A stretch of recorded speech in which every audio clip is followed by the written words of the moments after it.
Yo, welcome back to the Garden Fresh podcast. I'm your host, Mason Gardner, of course. On today's podcast, we got a special guest. But first, we got your boy Wyatt back in the studio, being very average, of course. What's up, dude? And now we got Gage McIntosh, the legend himself, in the building. I don't know about legend, but thank you. Sipping on hot whiskey. Oh, there goes the blanket. That's all good. But yeah, man, thanks for having me on. Of course, dude. Yeah, dude, this is awesome. It's something that I've always wanted to do. And yeah, thanks for taking my V card, man, for the first podcast. No problem, then. I'm also taking V card on your groomsmanship, right? Yeah, man, that's an honor, dude. Yeah. Like, I've been a ring bearer and whatnot in a wedding, but never a groomsman. And that's like yeah, dude, that's an honor. For sure. So thank you very much. Wyatt also is a groomsman. You've probably been a groomsman before, right? You got a lot of cousins and shit. Twice, I think. Yeah. Same person? That's funny. No? Okay. What have you been up to, dude?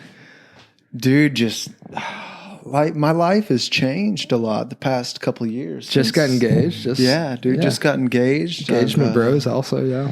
I have two little ones that are yeah, they're everything to me. They've changed my life yeah, dude, just I didn't think that I could see the way that I do now. And you know, they technically they're my stepkids, but I don't look at it that way. They're definitely mine. Yeah. They call me dad. That's cool. Know, I had a stepfather growing up, and yeah, man, I don't look at them as a step. They're just mine. Yeah. Well, I mean, to give a little background, like you and Summer met a couple years ago? Yeah, about 3.5 years ago.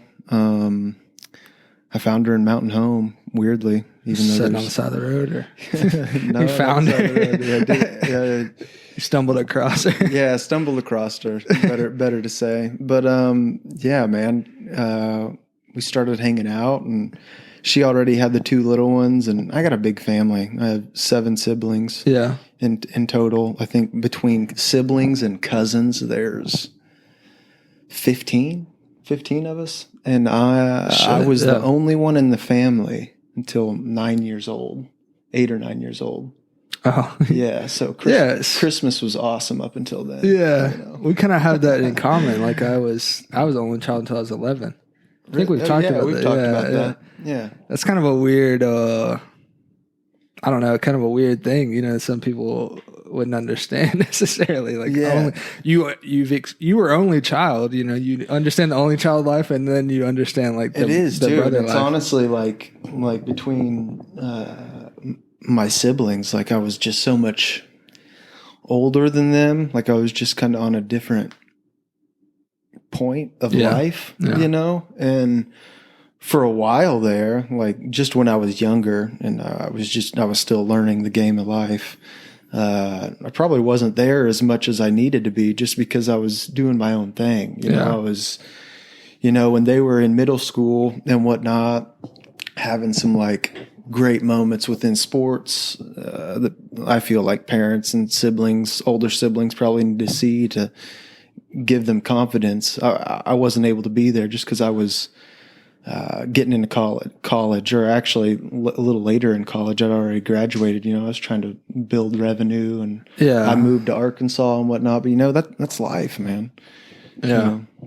I mean, I'm right here with you. I talk about how like for up until like recently, I felt like I was like another parent to my brothers. You know what I mean? Because like you're so much older, like you're kind of tasked with the babysitting and different shit throughout like their young life. So you don't even really feel like that's your brother until they start getting older, and you can like have like real conversations with them, you know? And Jaden's out of school now. He's, he's how old? He's almost 21. He's 20. And then Wade's 16.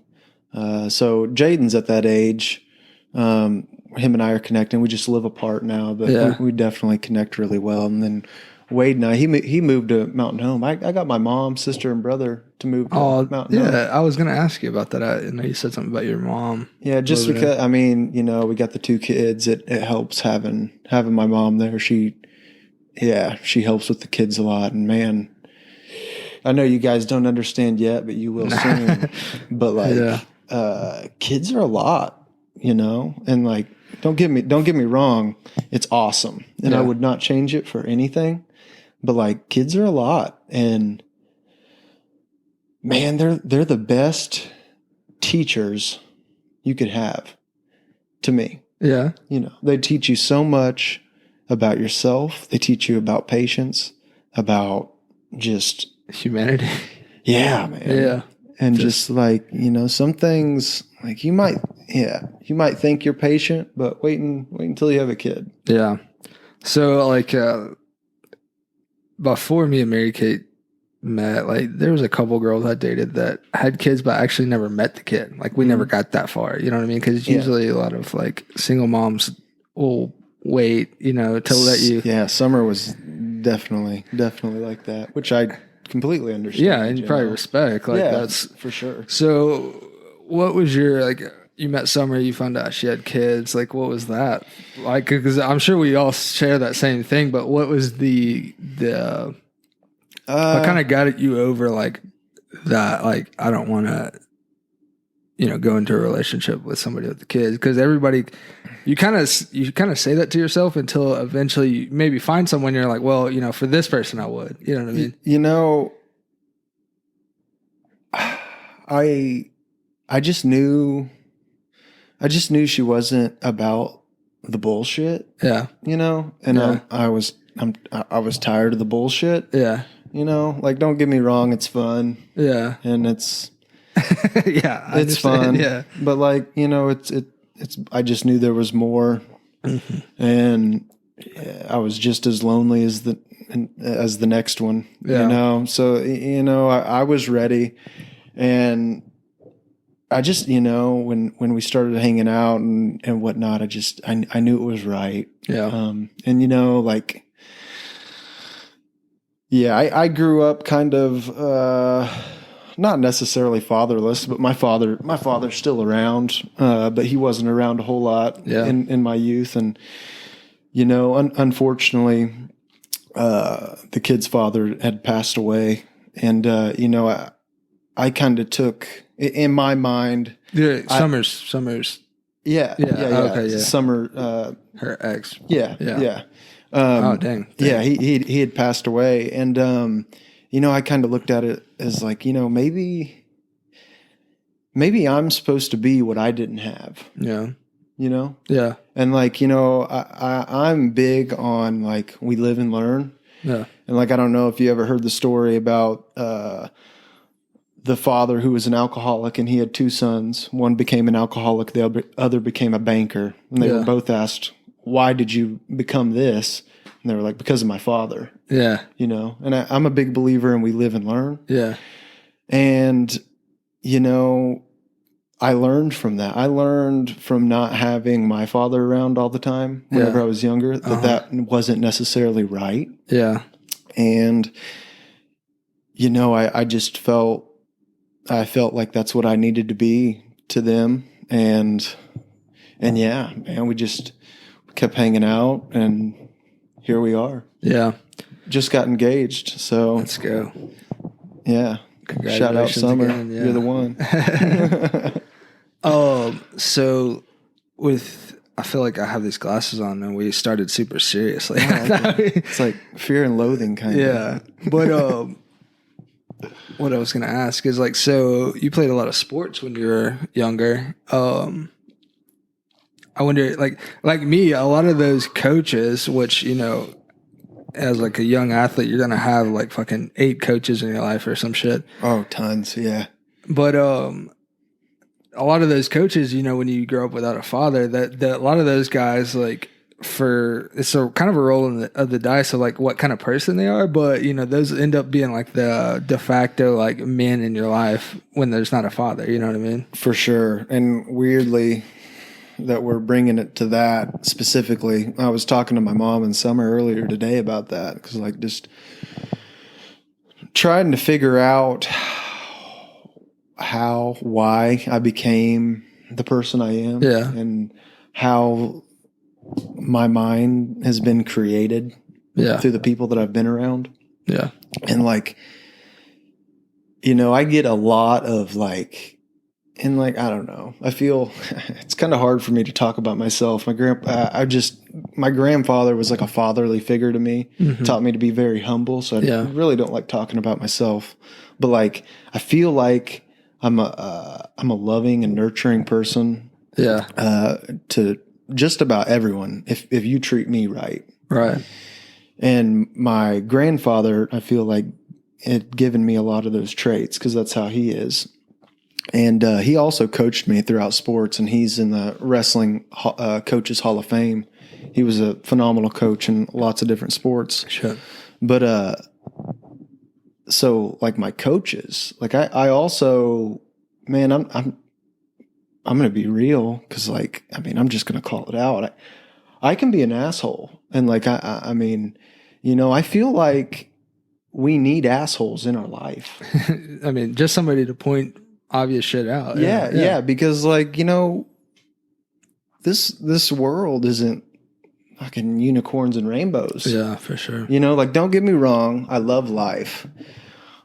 I look at life sometimes as rainbows and unicorns, but there's a lot of crazy stuff in this world. And, you know, sometimes you need an asshole to like put your views straight, you know, to like, you know, it's not like this all the time. Sometimes you got to just do it.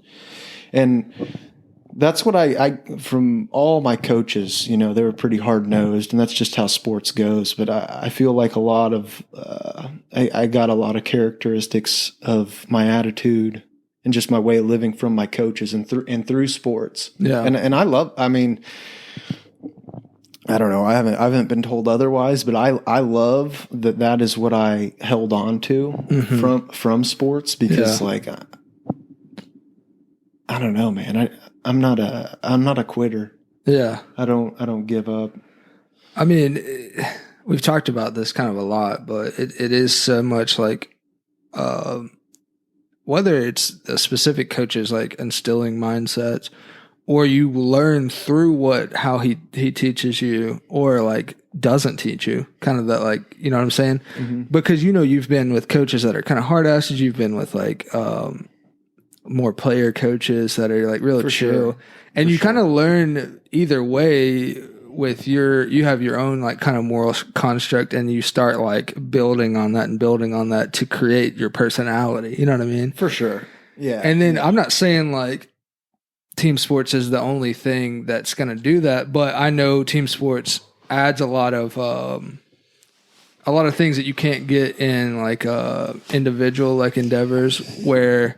Well, see, my main sport, I mean, just what I did. Do we need to fix that, Mike? Does it keep falling? No, I just keep moving it around because, I like touching shit, I guess. Well, like it's going to be hard for me to cut out a lot of shit if you keep touching on it. So my bad. That's why I was like, is it fucking falling down? But no, I just keep situating. No, you're good.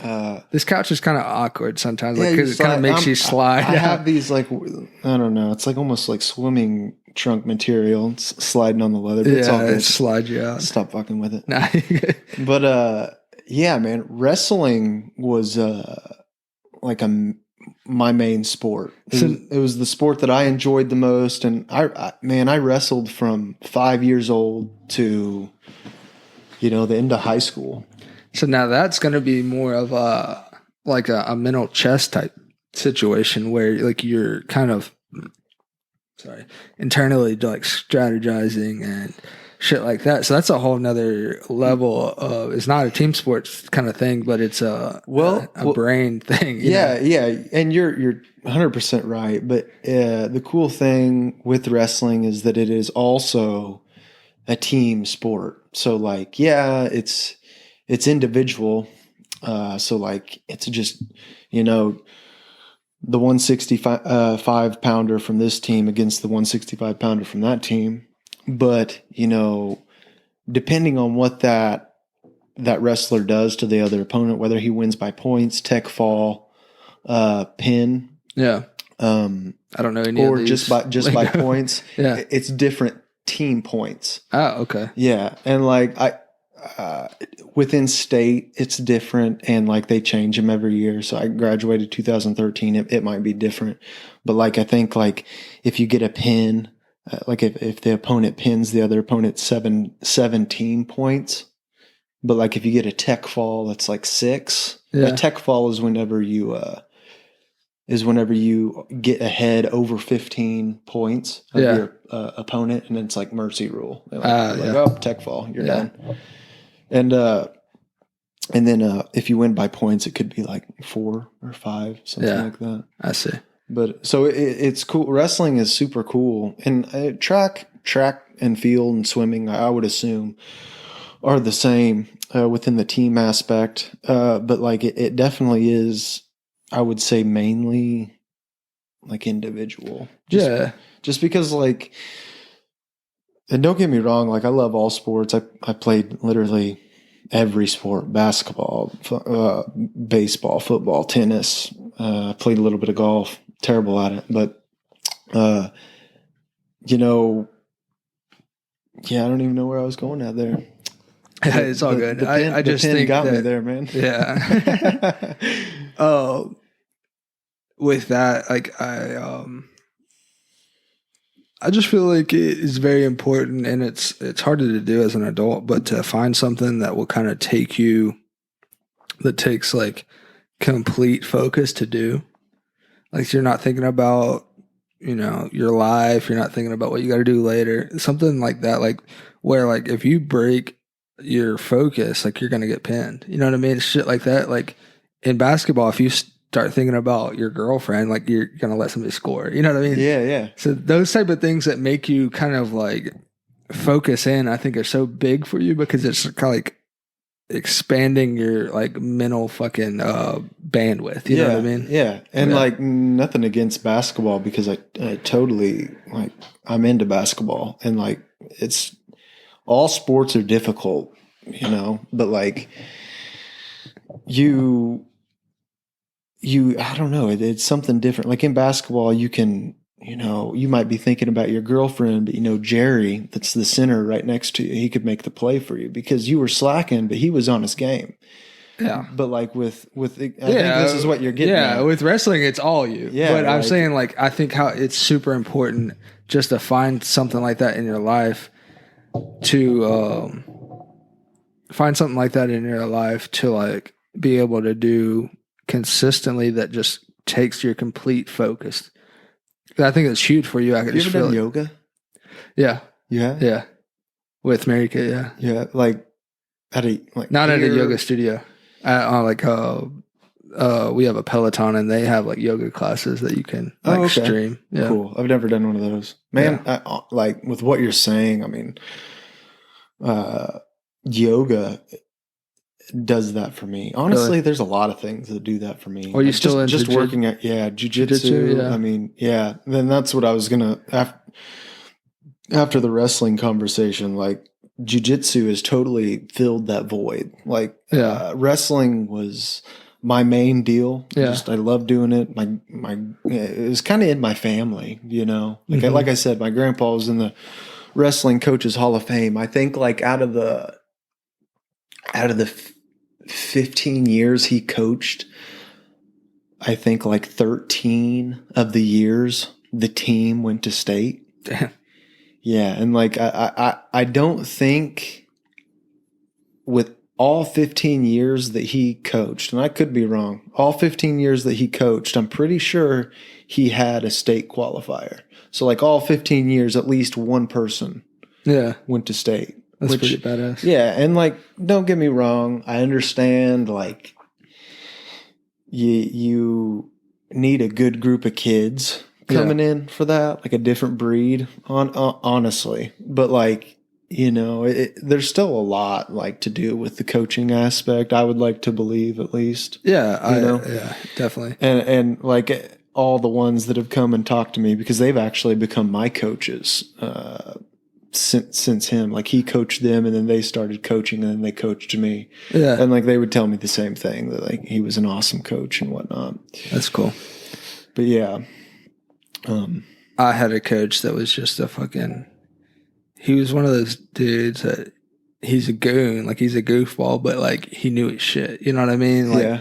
And he wasn't a hard ass, but he also like, it's like you wake up one day and you realize like how much better you are. You know what I mean? Like you don't really necessarily understand all the tactics and stuff as you're moving through, like his program, but then you're like, after you graduate and you look like 2 years later and you're like, damn, without him, you know what I mean? Like, I don't know what type of dude I would have been, you know? Yeah. Because he like always, he was pretty like rolled with iron fist type of dude. Isn't it like, I mean, this is just how I look at life, I guess, but like, isn't it cool that like we have those influential figures in our life? Like we can like single out like, man, this person did so much for me at this time of my life. Yeah. You know, and they like shaped me a lot to who I am. Like exactly like with you're talking about this goofy coach, I have a coach who's total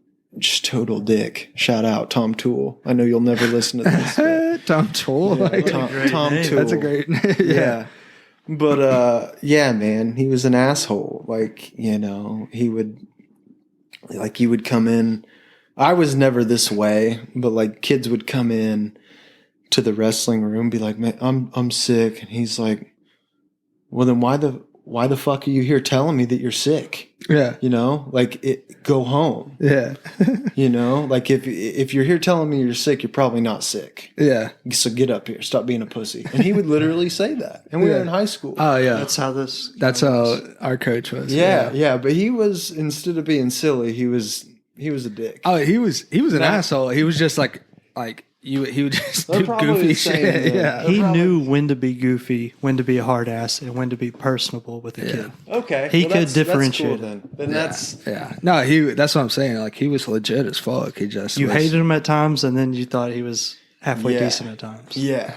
So he ended up getting fired from our old school because he like the kids like nowadays couldn't handle like somebody being a hard ass. Isn't that crazy? Yeah. Like that's a thing. Well, I don't know if the kids, I think the kids we handled it. The kids probably could have handled it. I think they just knew that if they told their parents would take it to like the higher ups, the school board, and then like Justin Rogers said fucking shit today. And I've always wondered, like, my aunt and my uncle from back home, and it's a small town. She's the athletic director, and he does like junior pro football, and he's been the president for a long while. So they're involved in the community, and it's a community that's like, I think there's like 4,500 people in that town, and I don't know, probably like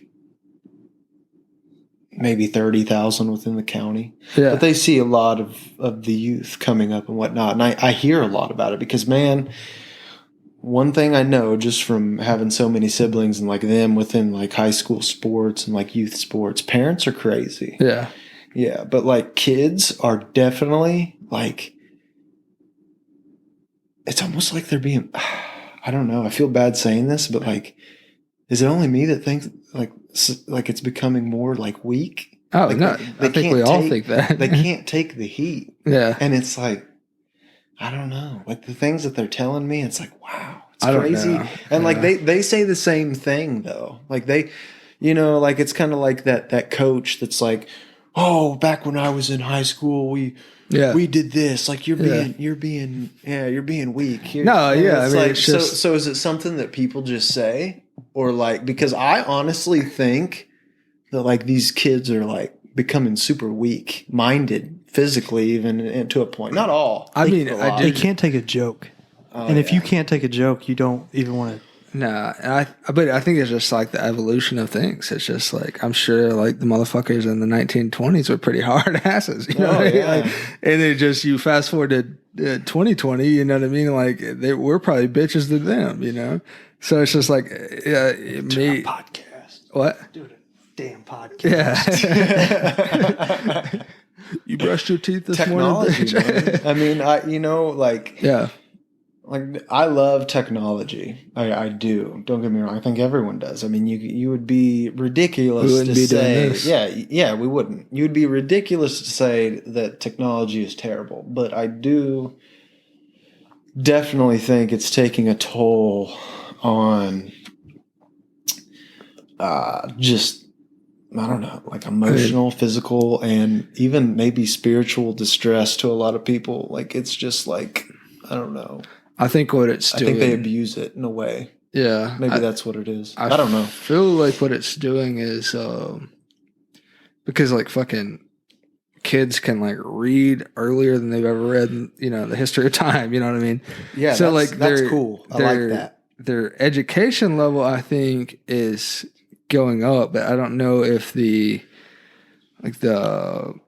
emotional stability is like there. You know what I mean? Like, are they building like proper, like, I don't know, fucking emotional stability? You know what I mean? Yeah.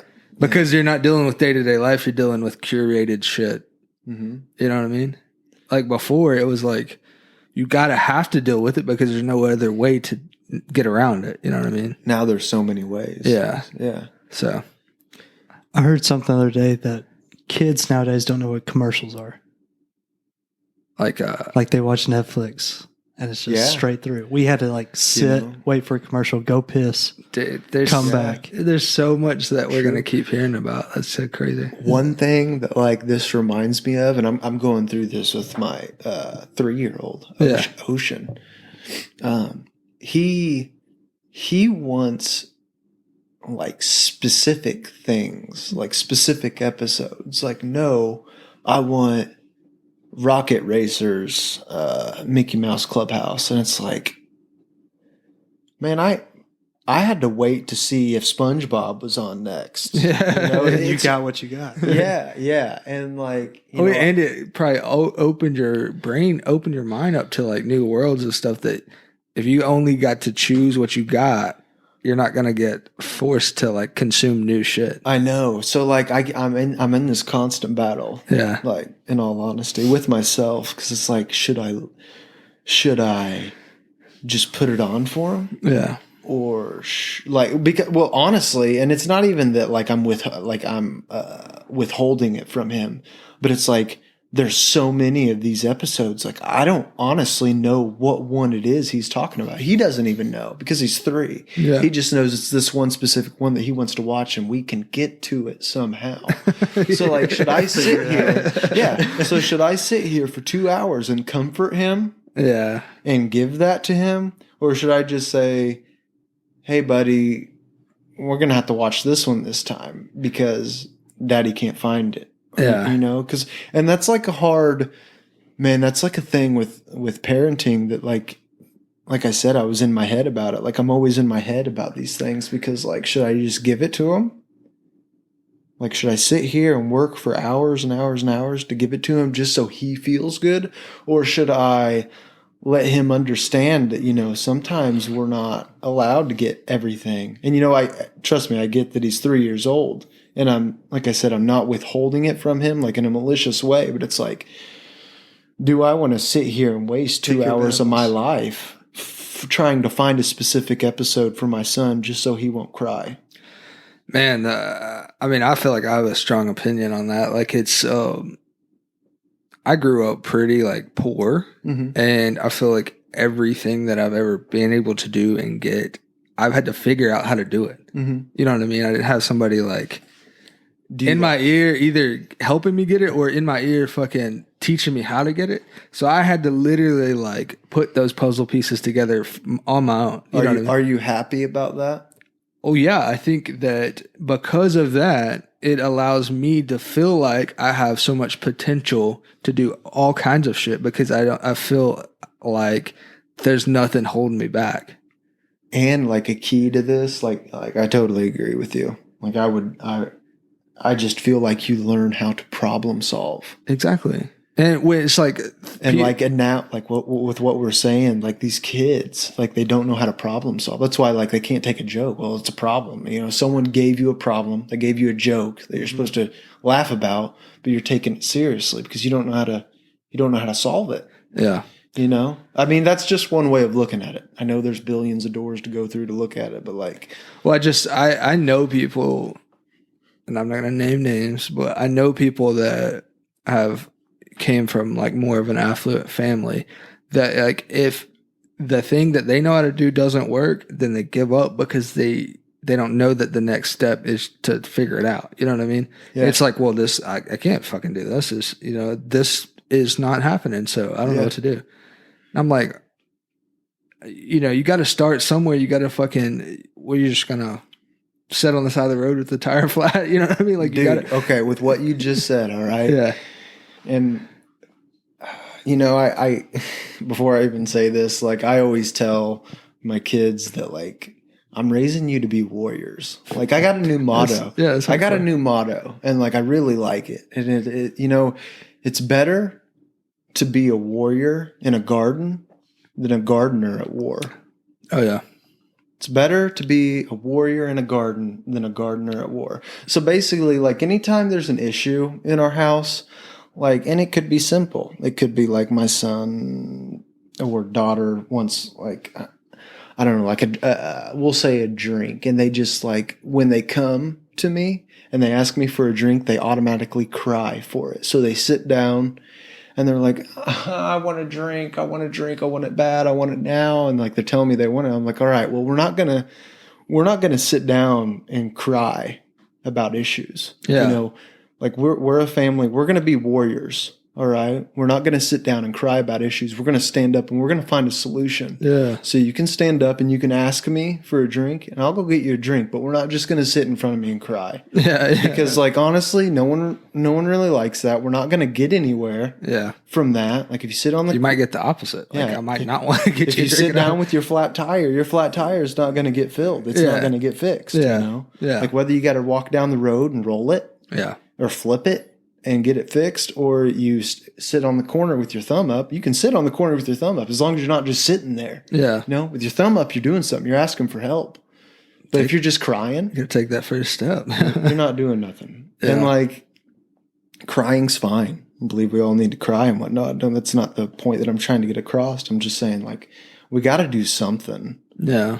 And honestly, like, if you look at anyone who's just sitting there, they're not happy. Yeah. No. They can say they're happy, but they're not happy. No, they're just sitting there. Have you read the 4 Agreements? I have not read the 4 Agreements, but I have read, what was the book that I just read by that same author? I don't know, but that book's behind you, Wyatt. It's on that shelf. There you go, Wyatt. Will you read that? Read that back cover. 4 Agreements? Yeah. Yeah.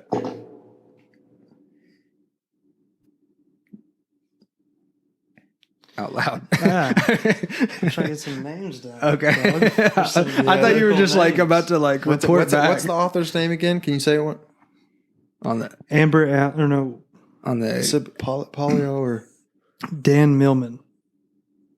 Let me see the front of the book. Are you sure?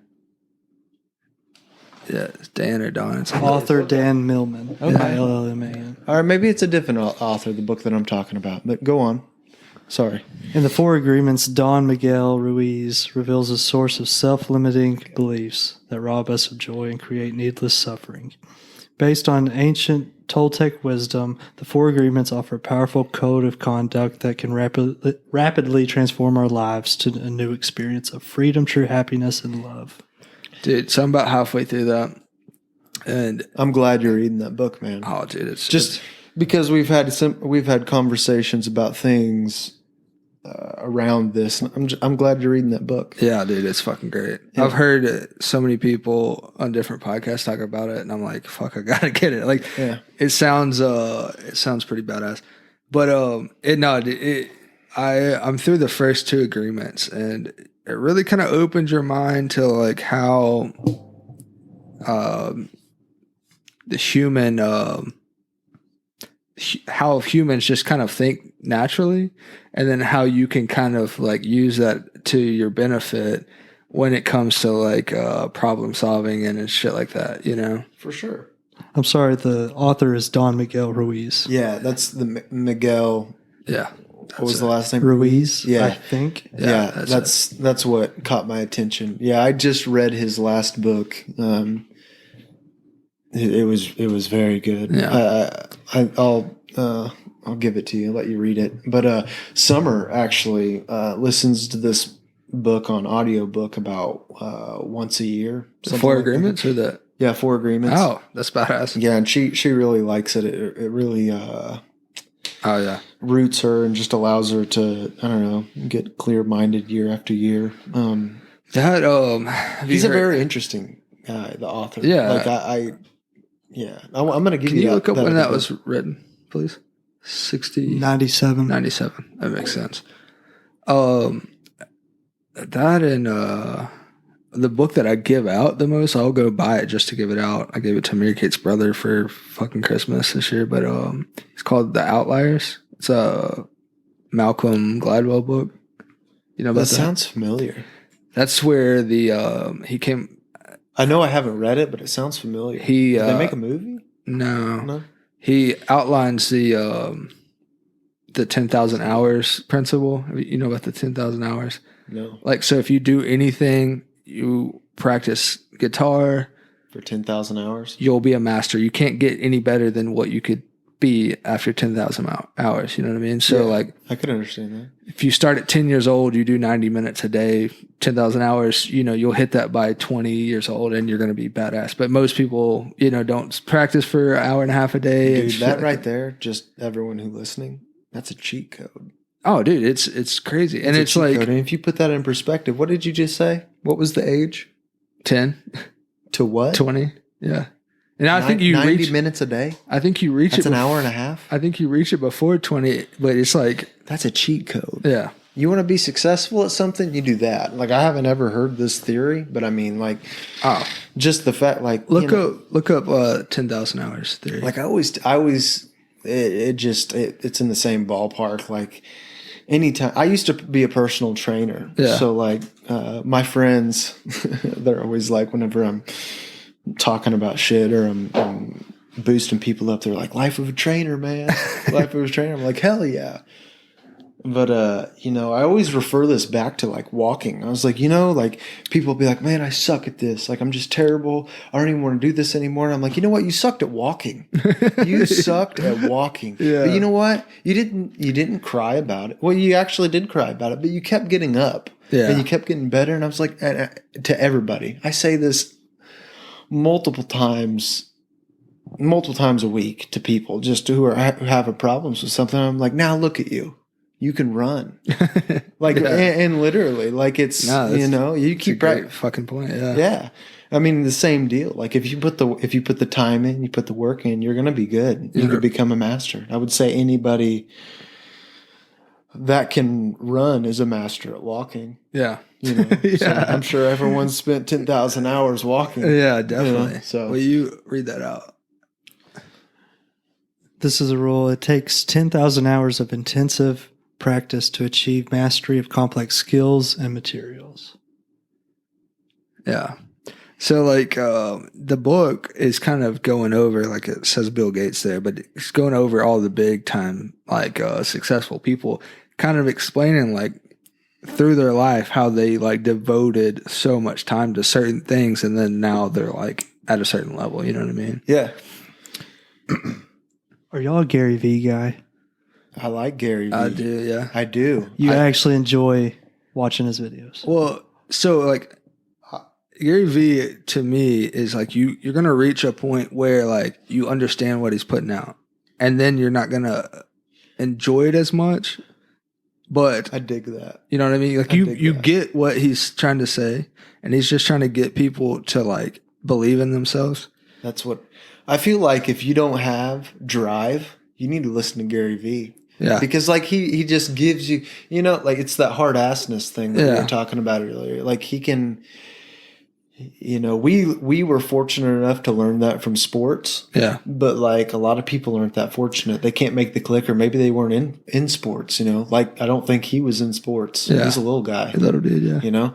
But like he's that outlet for them. Like he shows like that hard assness can get carried over into real life. Yeah. So I will agree that like, you know, it can get to be a bit much, but like you got to understand what he's doing. You know what I mean? What he's doing for people. You know what I mean? Because he's just helping them believe in himself, really. You know what I mean? Yeah. What's wrong? He's powering the people. He is. But just, I can listen to like Malcolm Gladwell talk or Jordan Peterson or somebody like that.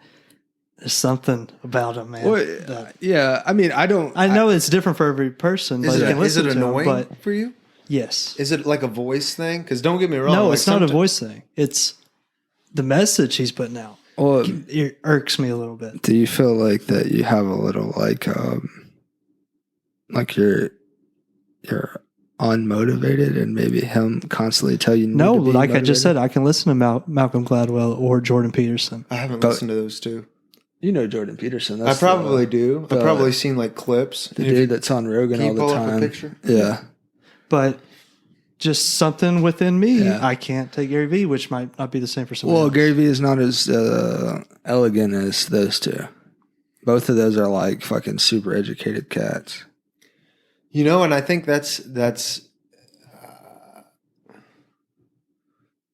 okay. Yeah, he's a smoking daughter too. Yeah, dude, I know. I remember his. I watched a podcast with him and David Goggins.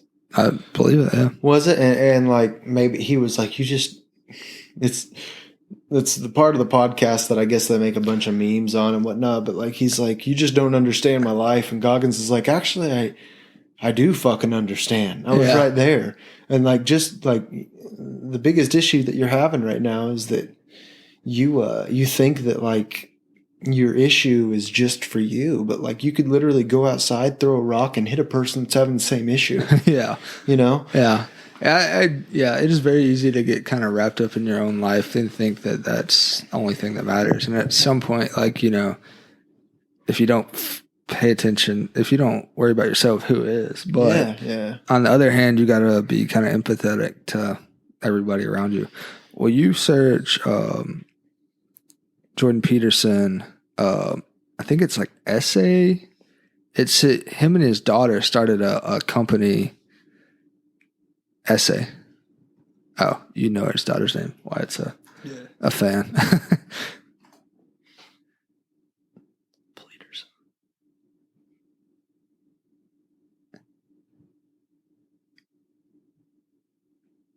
Maybe. What am I looking for? An actual just article or a video? Of this Jordan Peterson cat. Oh. Search company, like Essay company or Essay business or. Man, did you stop taking those jitsu classes? Yeah. So I was like. So what happened? Like, did you go? How many times did you go? Twice. I did the 2 free ones. I just wasn't gonna pay $100 a month. Damn. Yeah. So I mean, $100 a month. Yeah. Do they give you a gi? No, was it gi or no gi? These are 2 gis, but it was gis? like borrowed gis or like the ones I have there. But yeah. But it didn't like. I think I went to a gym in Phoenix, Arizona, and like when I went there, I was like, hey, I do jitsu. I just want to tag along in a class. And like, all right, do you need a gi? And I was like, no, I don't need a gi. I didn't know gyms did that. And they're like, yeah, we have gis. Oh, yeah. So I didn't know if that was incorporated. I feel like that would be a good plus for a jitsu gym, you know, like I think white belt classes like, oh, you need a gi, we got a gi for you, so they don't have to invest $120 in the sport. You know, they can actually do it to see if they like it. Well, I think once you signed up for your whatever, you would pay like an extra $120 to get your get the gi. Yeah. Yeah. But no, it was straight and I really liked it. Because it, like I told you, like it kind of just for an hour, you take your mind out of everything but that, you know, or you get your ass fucking strangled. But, and dude, I'll go back to it, but I'll say right now, I thought I was fucking strong. And I got in there and they put me against this dude that was about my height, but he had been doing it for a while. Yeah. Had just moved here from California. And bro, I could not fucking get a motherfucker to tap. I would, all of my weight, everything I could do to fucking pin his ass up. And he would just like fucking get out of it. What do you mean by pin him up though? Like put him on his back? Well, when you're like drilling stuff and they like, okay. So you know, you're like, whatever you're practicing that day. Yeah, and I could not get that motherfucker to tap. And he could tap me like that. I was like, okay, well. There's two sides of this, though. Because, like, there's people, and I wasn't there. I don't know this person. I didn't roll with them. But, like, there are people out there who are like it's like people trying to show you how much they can bench press in the gym. Yeah. You know, it's like their ego gets in the way and it's like, oh man, you can't tap me. Even though this hurts like a motherfucker and you're about to break my arm, I'm not tapping. Yeah. And it's like at that point, no one's getting better. Like your body's actually getting worse because you're putting your ligaments and tendons in stress. Yeah. And two, like, jiu-jitsu is so cool because it's like once you understand it and like you really get into it, it's like, you know, you're working with two people. So like you have to get into like a zone with each other, you know? And like if you do that to me, like if we're rolling and you do that to me, you don't tap when it hurts. You know, I'm not getting any better either. Yeah. So like, why are we doing this? And I get that like some people could argue, oh, well, if it doesn't hurt, you're not doing the technique right, because if you do it, you should be able to either put the person to sleep or break the ligament that you're isolating or the socket that you're isolating. But it's like, you know, when you're whenever you're a white belt, a lot of times, you know, you don't get it that deep. You know, you're still learning the basics. Yeah. And like, dude, jiu-jitsu is so technical. Like it's ridiculous. It's like a language. Like it's as simple as like what way your wrist is turned. Yeah. Like you think that's like, oh, well, I don't know. You think that's so minuscule, but like just it's so detailed. Yeah. And like a lot of the people who are like very successful at jiu-jitsu, maybe not like on a professional level, just because those people like put the 10,000 hours in, like we were talking about earlier, you know? But like a lot of people who are really successful are like scientists, like physicians, people who are very intellectual and analytical. And it's because like it's so technical. And it's, man, I love jiu-jitsu, honestly. Like it's I don't know. I don't know, man. It's almost spiritual to an extent. Like it's an art. It is definitely an art. People look at it like they say like it's a sport. Like I wrestled my whole life. It is 100% different than wrestling. Yeah. Like wrestling is offensive for the most part. You're constantly pushing. You're activating everything in your body. You're putting a lot of stress on each other. But jiu-jitsu is like totally opposite. Like it's still grappling. Yeah. But it's technically it's self-defense. So like the art of jiu-jitsu is figuring out leverage and learning how to advance in I don't even know. Yeah. I don't know. It's so complex. It's just learning how to advance in different positions to learn ways to isolate sockets and choke people. I guess. Yeah. Is there a belt system to it? There is a belt system. I think it's very similar to Taekwondo. I don't do that, but it goes white, and then like within every belt you have 4 stripes, I'm pretty sure.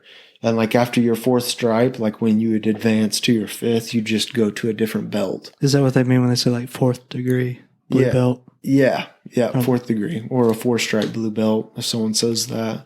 But yeah, it goes white, blue, purple, brown, black. And you know, like I am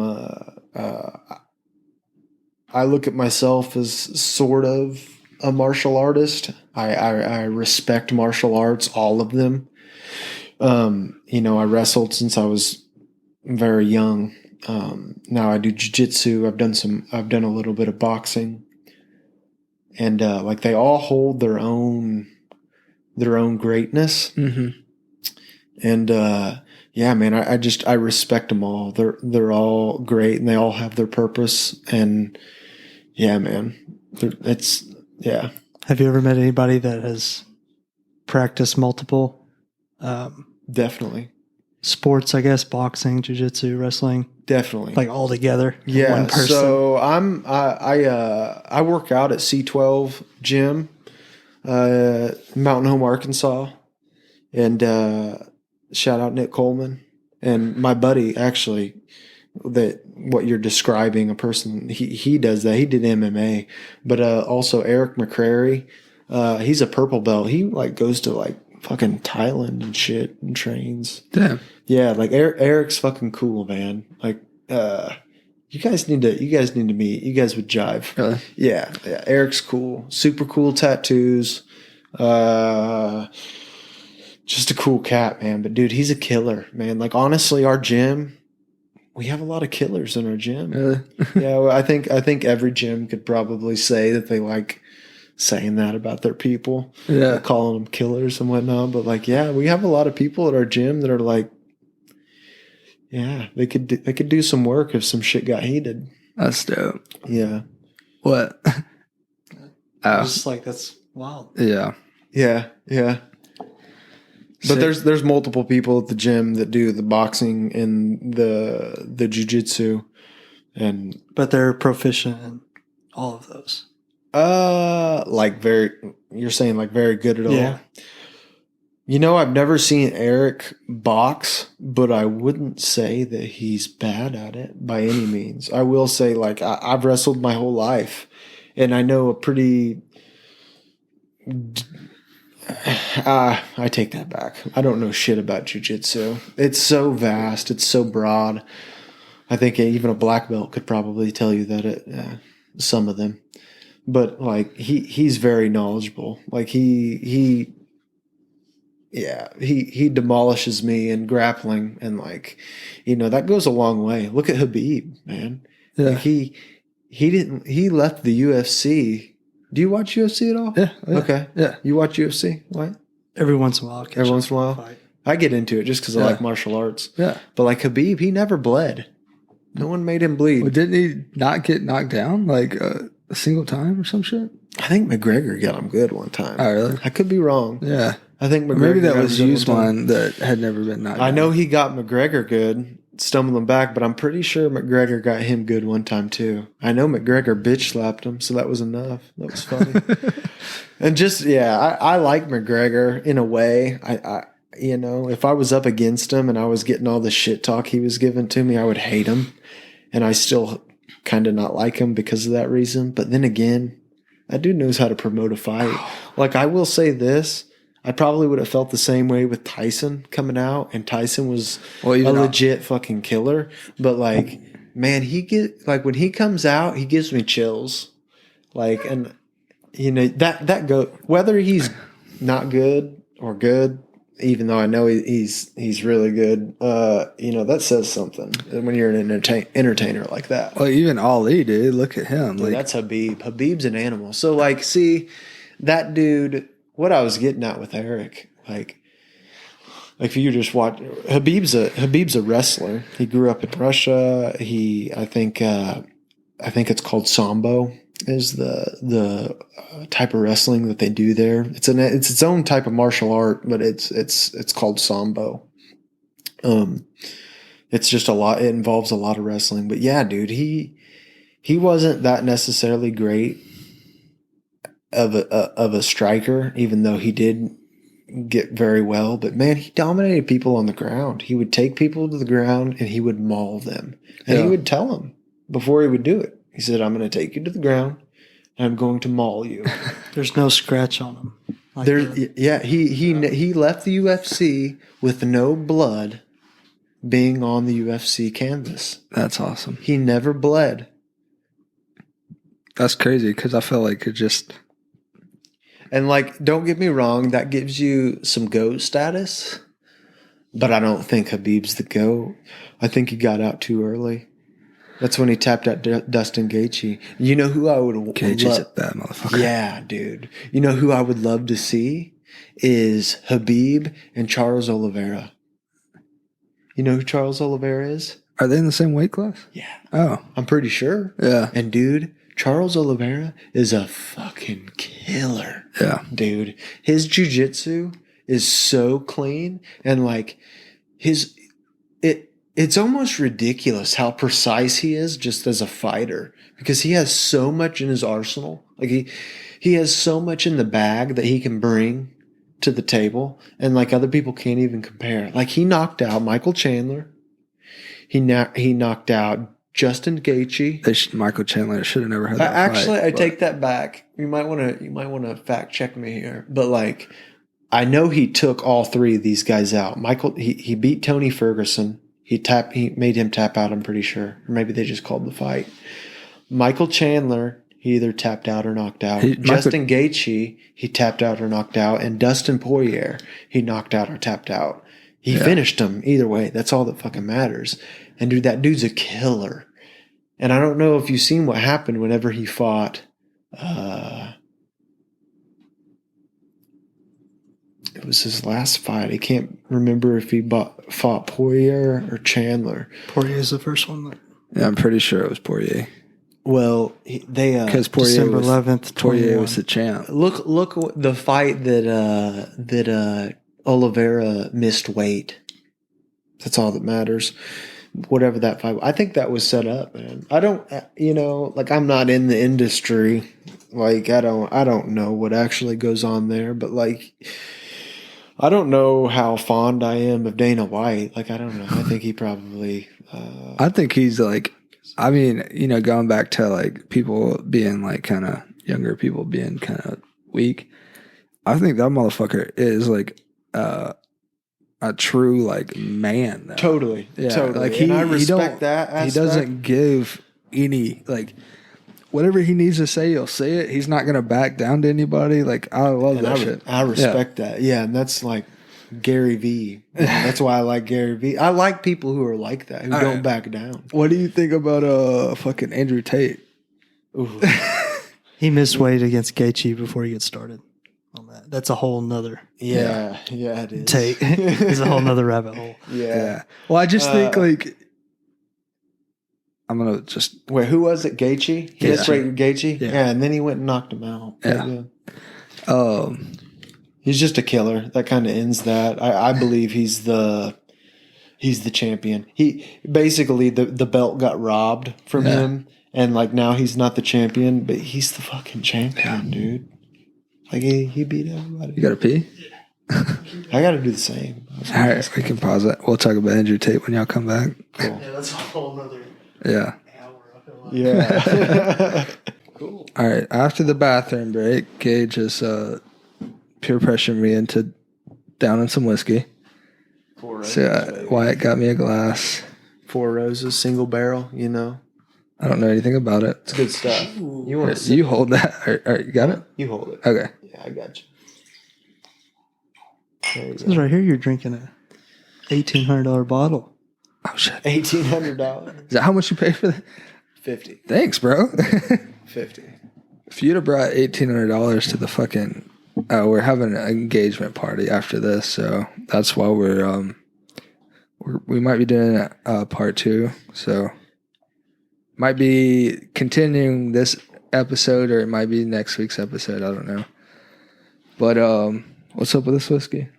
Four Roses. It's great, man. I forget who gave me this whiskey at first. Thinking about Kyle from Raps Baron Brewery. Oh yeah. Is it bourbon or whiskey? Yeah, you remember Raps? That's where we first met. You haven't been to their new place. No, I haven't been to the new place. But yeah, I remember Kyle though. Yeah. I think he gave me my first glass. It wasn't the single barrel, but it was still really good, comparable. I mean, it's same brand and whatnot. But yeah, man. Cheers to. All right, hold on. I got it. Here's to titties because they prove that I can focus on two things at once. Ooh, I like that. That's a Kanye. I wish that was off the top of the dome. That's a Kanye quote. Okay, so Miss Old Kanye. before we get into Mr. Tate, I kind of like Kanye. I just went to shoot that and I realized that wasn't a shooting shot. Hey, listen, you sip whiskey. And like anybody out there who actually drinks whiskey, I don't know if this is the way you're supposed to do it, but this is the way that I like it. So I sit there, I kind of smell it. Well, I have Take a deep breath. Like really, take a deep breath of it. No, of the whiskey. Like, no, I'm talking like really. Well, it's in my mouth, so I'm like kind of experiencing it right now. Okay, I want to show you something though, because it All right, actually hold on. it hits different. Let me cleanse the palate here. People who aren't looking, he's washing it down with beer. What is that? Bud Light? Oh, bullshit. Don't say Bud Light in this house. Sorry. I'm good. Sorry. But anyway, see, the way that I believe that you're supposed to drink whiskey, I haven't looked it up or anything or read the manual. But I so take this a is whiff. your theory? Yeah. Okay. The G, we're going to call it the G money theory. Okay. Yeah. So you take a big whiff, like breathe all your air out and then just breathe it full breath. Bring in the whiskey. Breathe out. And then on your way back in, take a sip.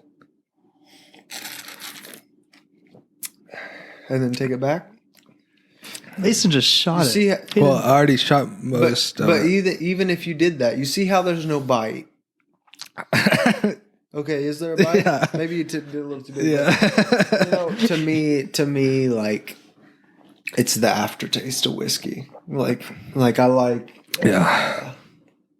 I don't know. I just really like whiskey. I don't shoot whiskey. I don't take shots of whiskey. Fireball, to me, isn't whiskey. Right. It's candy. Yeah, dude. I'll just carry around a bottle of that. That's like high school stuff, man. I used to. Do you do tequila or vodka? Or is it straight Man, like. Shoot. I love margaritas. Have you ever heard mezcal? Mezcal is another product of agave. I don't know the difference in whole. I think mezcal is somehow it's like brewed or distilled with charcoal, and tequila's not. Oh. But it both comes from agave, and mezcal is super good. But I would probably between vodka and tequila, I'd probably have to pick tequila because margaritas hit different. For sure, dude. I'm more of a margarita person than a mimosa. So, yeah. I mean, yeah. That's just me. Margaritas make me feel like a chill summer afternoon. You know what I mean? Like, Yeah. just drinking a margarita kind of makes you feel decent. Yeah. One margarita makes you feel that way. But what happens? And it's not even like what happens when you drink 4 or 5? I mean, Dude, tequila does something different. tequila's It's an upper for well. sure. There's like less sugar in it. There's Is it an alcohol that's an upper? Mm-hmm. All other alcohol, are they all downers other than tequila? Is there something that makes tequila different? Something weird with tequila where it's like less, meant to get people up. but it's less sugar, so your hangovers are not as bad. Well, So I know that, like, I lived a month in Cozumel, just like a couple I was going to months ask you ago. about that. Yeah, dude, I love Cozumel. Shout out Paulo and Mateo. And Jean. Jean, Yeah, Jean. like our dog Jean. No, Jean? in America you would say Jean. John, but it's Jean. It's Gian. That's G? how you spell. Yeah, it's Oh. Paolo's brother. Paolo's name is Paolo. Paolo.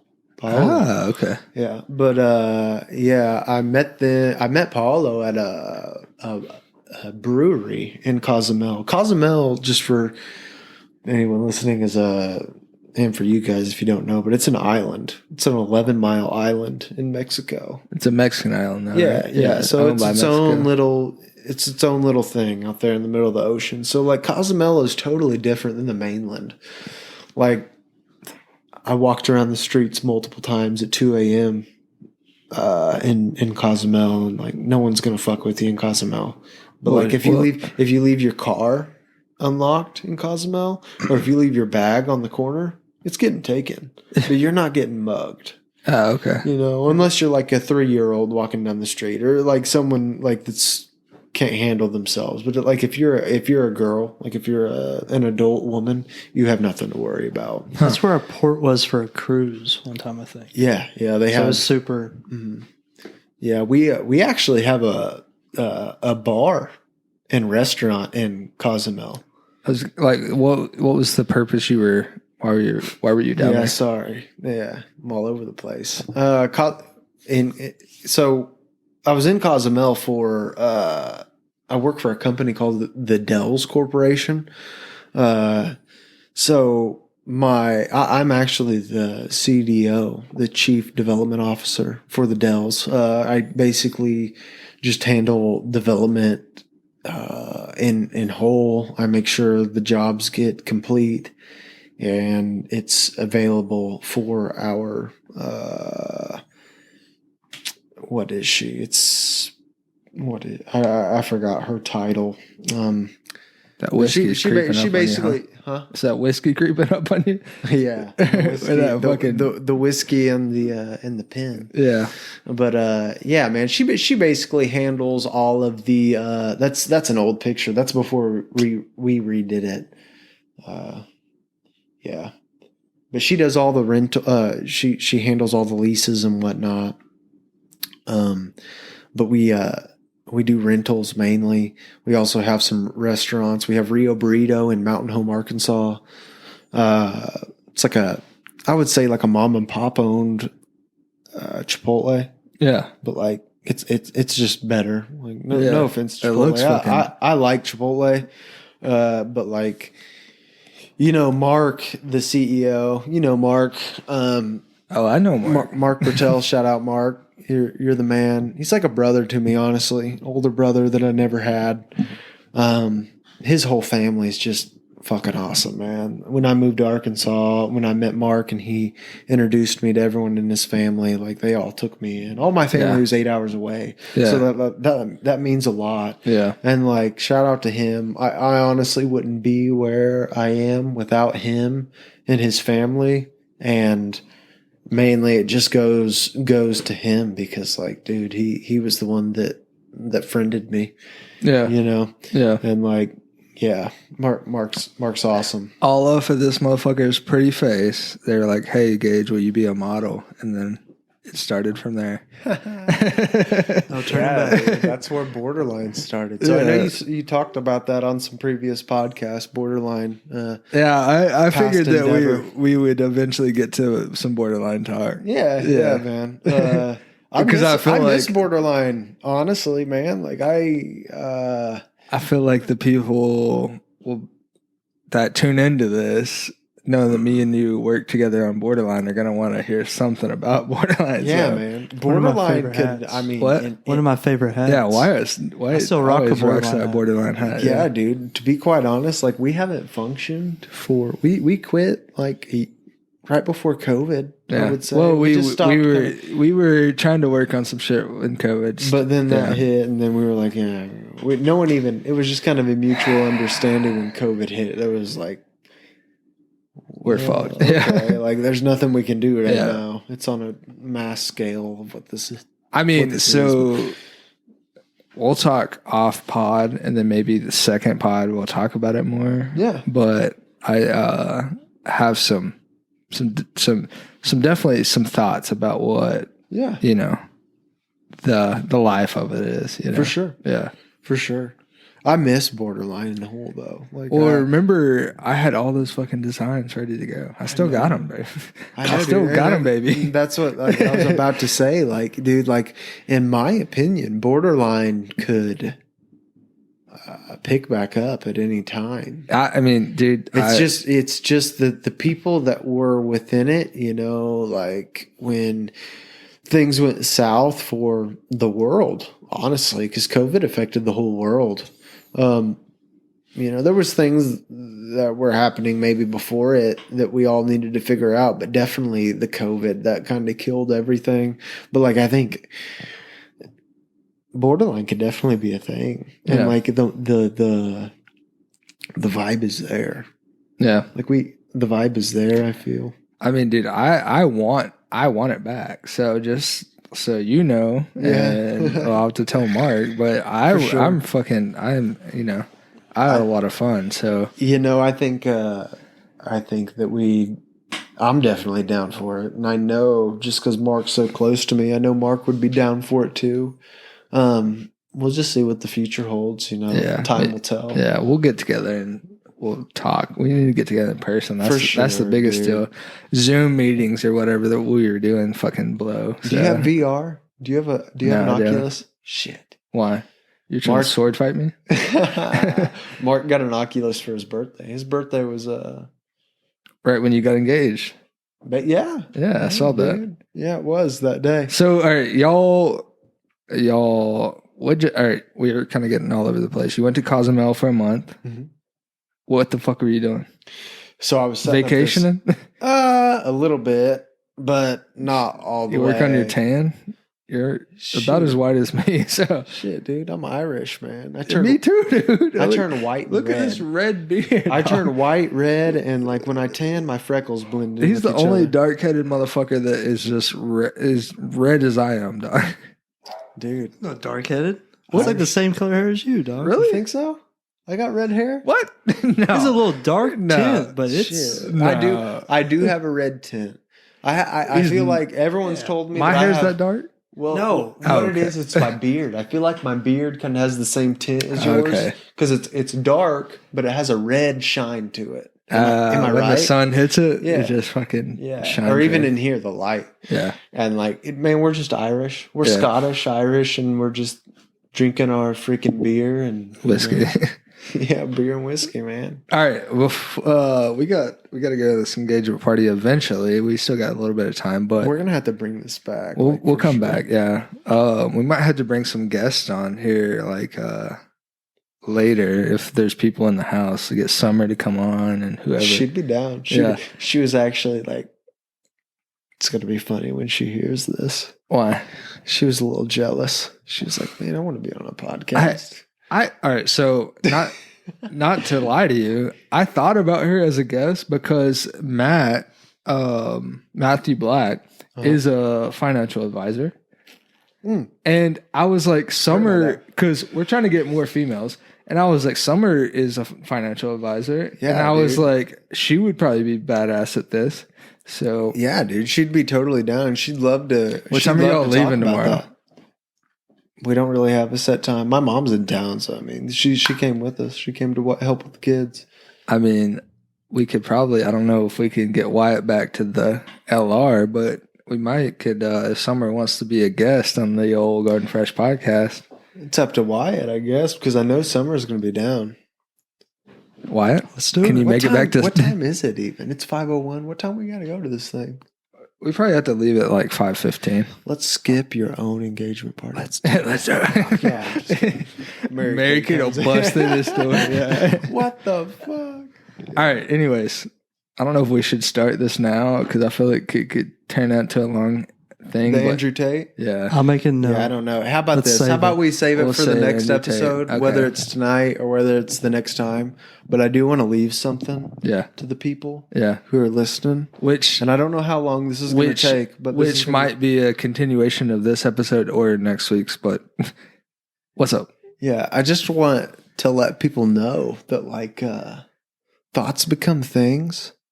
And like I've always with everything, like even within the borderline thing that we've done together, like, you know, throughout high school, I always wanted to create a clothing brand with my friends. Yeah. You know, and you know, like I thought that and I believed in it and I put action towards it. Even though that action was small, I did it, and what happened?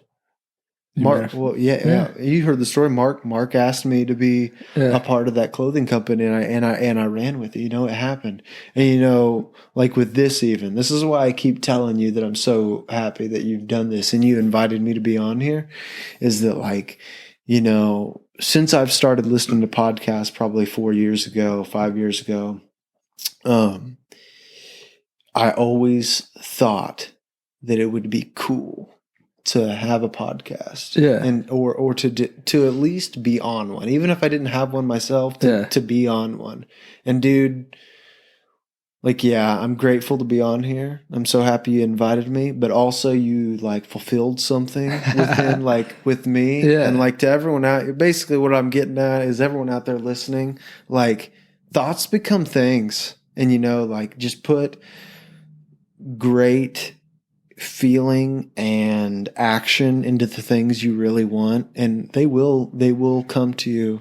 Maybe not in the way that you directly want them, but they will come to you. Just like those two things came to me, and honestly many other things that I just haven't figured out yet. And so I wanted to leave that message with you guys. No, I completely believe you, man. I agree with you. Like, manifestation is real.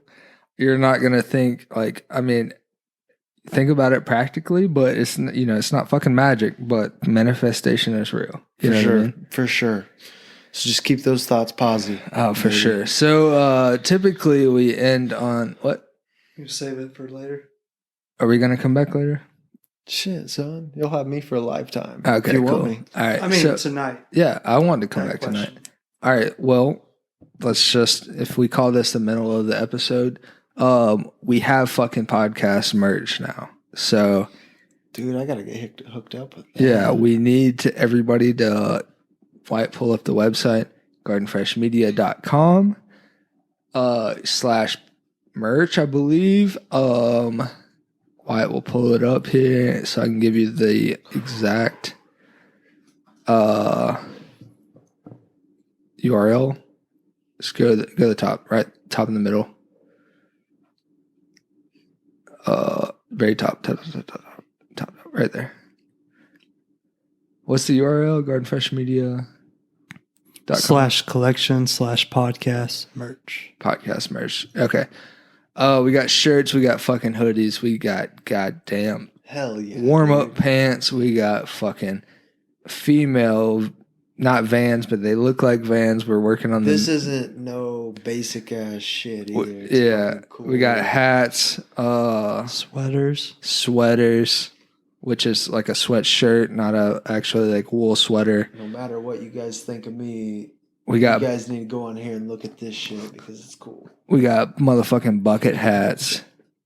We got tie-dye bucket hats. Ooh. We got fucking terry cloth bucket hats, schoolboy Q bucket hats, warm-up pants. Dude, are those shoes? Those are fucking shoes. Your boy designed them. Bro. So only women's? We're working on the men's. Fuck, dude, I'll buy them anyway. Yeah. I'll rock them. Yeah, we'll get the men's up before this podcast come out. So go find your fucking shoes. What kind are they? Are they just like, you don't... Garden Fresh podcast kind. Garden Fresh, dude. Let's go. Yeah, we got the logo in there. We got everything in there. Hell yeah. Yeah. And we'll get more shit out. Dude, that's dope. We'll get everybody fitted up. Not gonna lie. Soon. We've already got fucking orders coming in, which is badass. Thanks everybody for listening. We're gonna go to an engagement party, try to get a little more drunk, and then we'll be back here probably a little later. Hopefully. Thanks for listening to the podcast. This again has been the Garden Fresh podcast. We'll catch you later.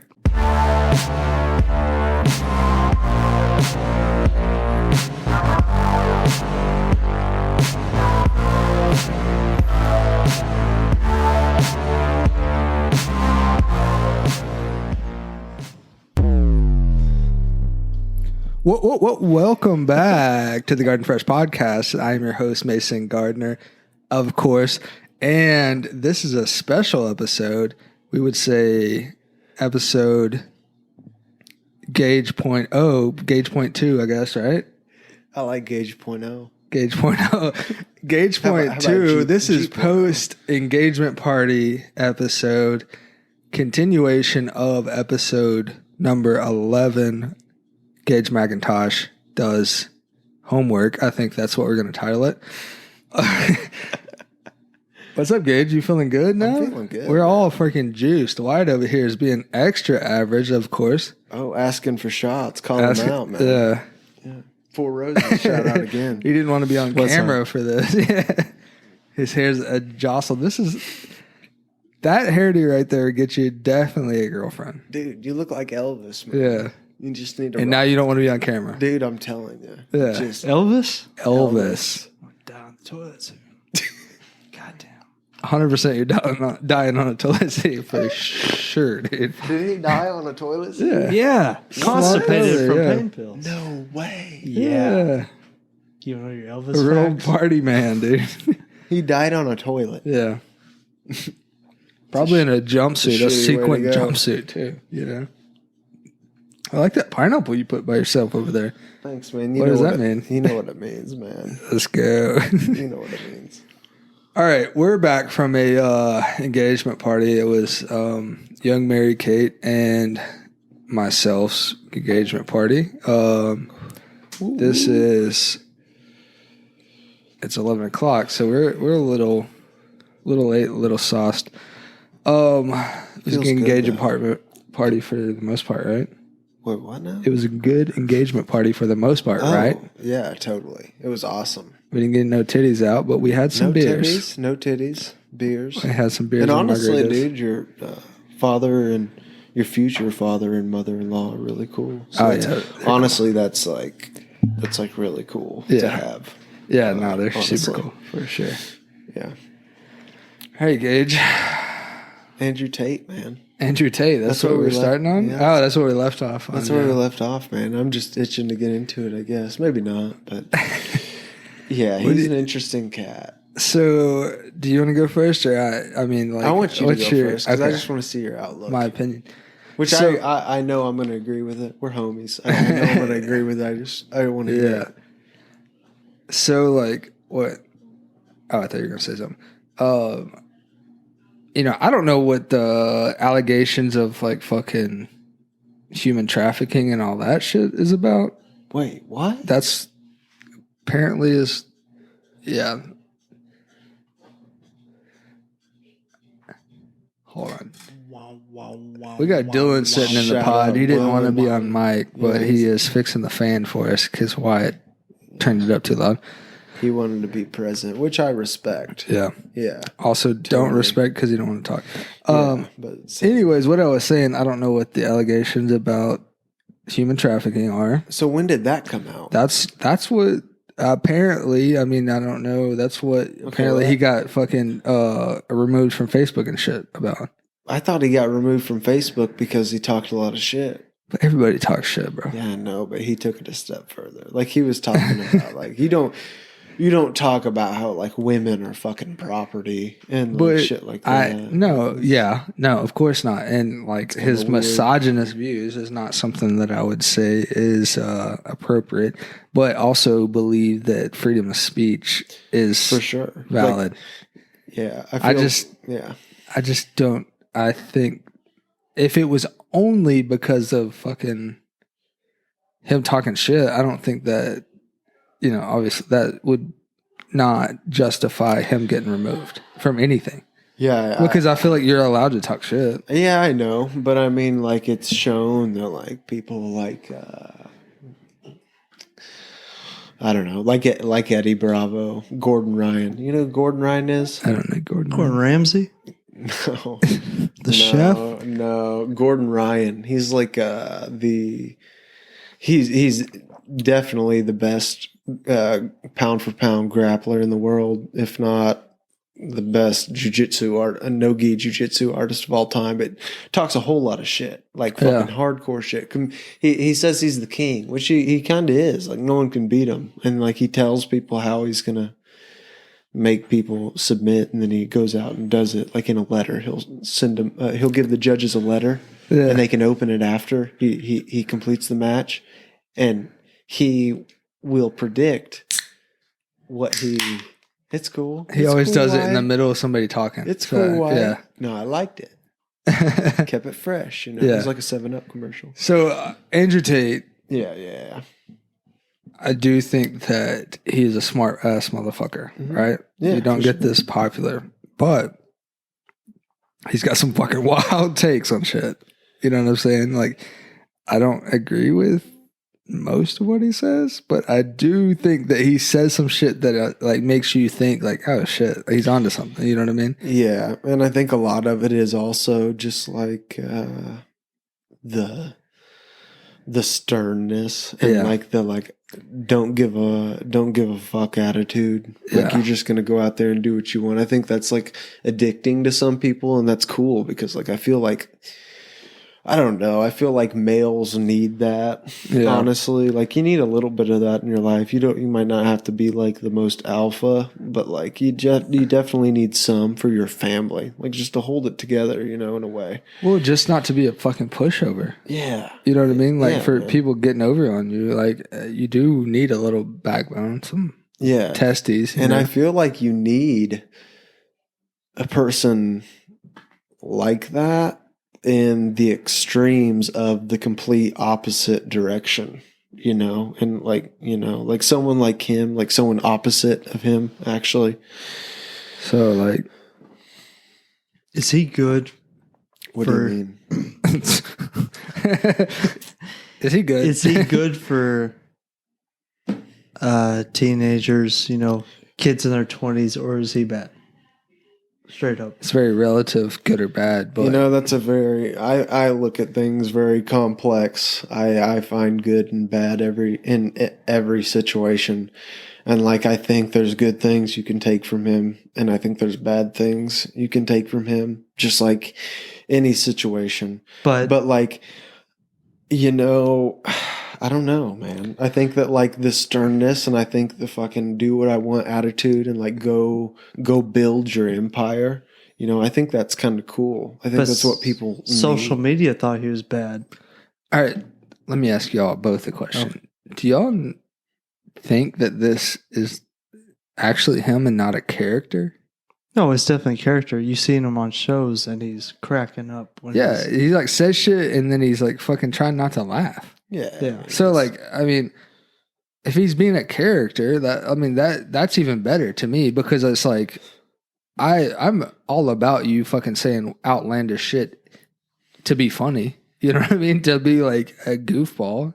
Yeah.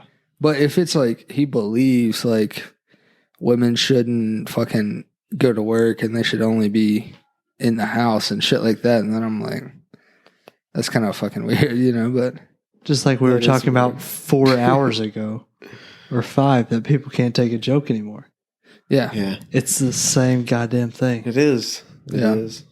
But I do get some of the backlash where it's like, you don't, if you understand that it's a character, that's one thing. But if you think that's how to act as a fucking grown man, that's another thing. And that's something that we probably shouldn't promote. You know what I mean? Because I feel that's like my big deal with like all these like big name people. Like they promote themselves on like these. They just promote themselves on a not. I don't know. It's like douchey. Like they come off as they want to be the hater, which I get the promotion and whatnot. I get the hype that comes around it, but like I could never, like me as a person, I could never be that person. I could never be the You saw the rise of him after Jake Paul, Logan Paul.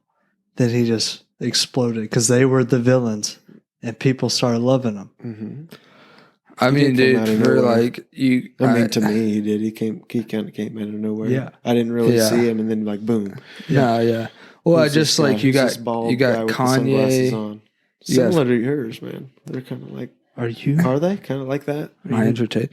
Oh, you have Kanye. You have fucking Trump, you have Kendrick Perkins, you have fucking basketball player. Skip Perkins. Skip Bayless. You have motherfuckers that say shit. Fucking Dennis Rodman. No, not Dennis Rodman. Oh, okay. Kind of Dennis Rodman, not necessarily Dennis. I like D-Rod. You have motherfuckers that say shit that I 100% believe that they don't believe. They say it because they know they'll get a reaction. You know what I mean? Yeah. And I'm like, I do not believe that you believe that. Yeah, it's all a fucking show. Yeah, dude. Hollywood's weird, man. Like, man, I don't know. I would hate to be in that system, dude. Like, everyone's fake. Like, I don't know. I don't know because I'm not there. But all I could assume. I don't think it's just Hollywood. I think it's social media, dude. Well, yeah, definitely. I mean, I just feel like at the end of the day, you don't know what's real or not real anymore. Right. After Stephen A. or who'd you say? Skip Bayless. Skip Bayless is talking all this shit. They don't know what they believe. No. After they talked all this shit. They don't, but they get paid to talk. So yeah, I get where you're gonna just fucking at some point just start fucking shooting at the hip and just hoping that some shit sticks, you know? Right? Mm-hmm. I just don't. I mean, I would probably stay away from fucking controversial shit, you know. But you know, I'm sitting here and he's fucking somewhere else, you know. Yeah, for sure. It's a clickbait. It is. Yeah, it's a clickbait society. You click on the title. It's funny how all that works. But yeah. All right, Gage. What? Dylan's taking a shot. Look at this. Let's go. I'll take it. I'll take a little sip. A little sipper. You know, I think we all like just make it apparent to everyone listening right now, whoever's listening. Let's take a shot here. You know, I've already taken my shot. We're gonna take another. We're gonna take a sip. I don't know if I. For you, Mason. It's all for the engagement. I'll take a wine shot for the engagement party, for the after party, for Dylan not being mic'd up. Bitch ass motherfucker. Let's go. You can't even hear this shit, but Dylan's a bitch ass motherfucker. All right.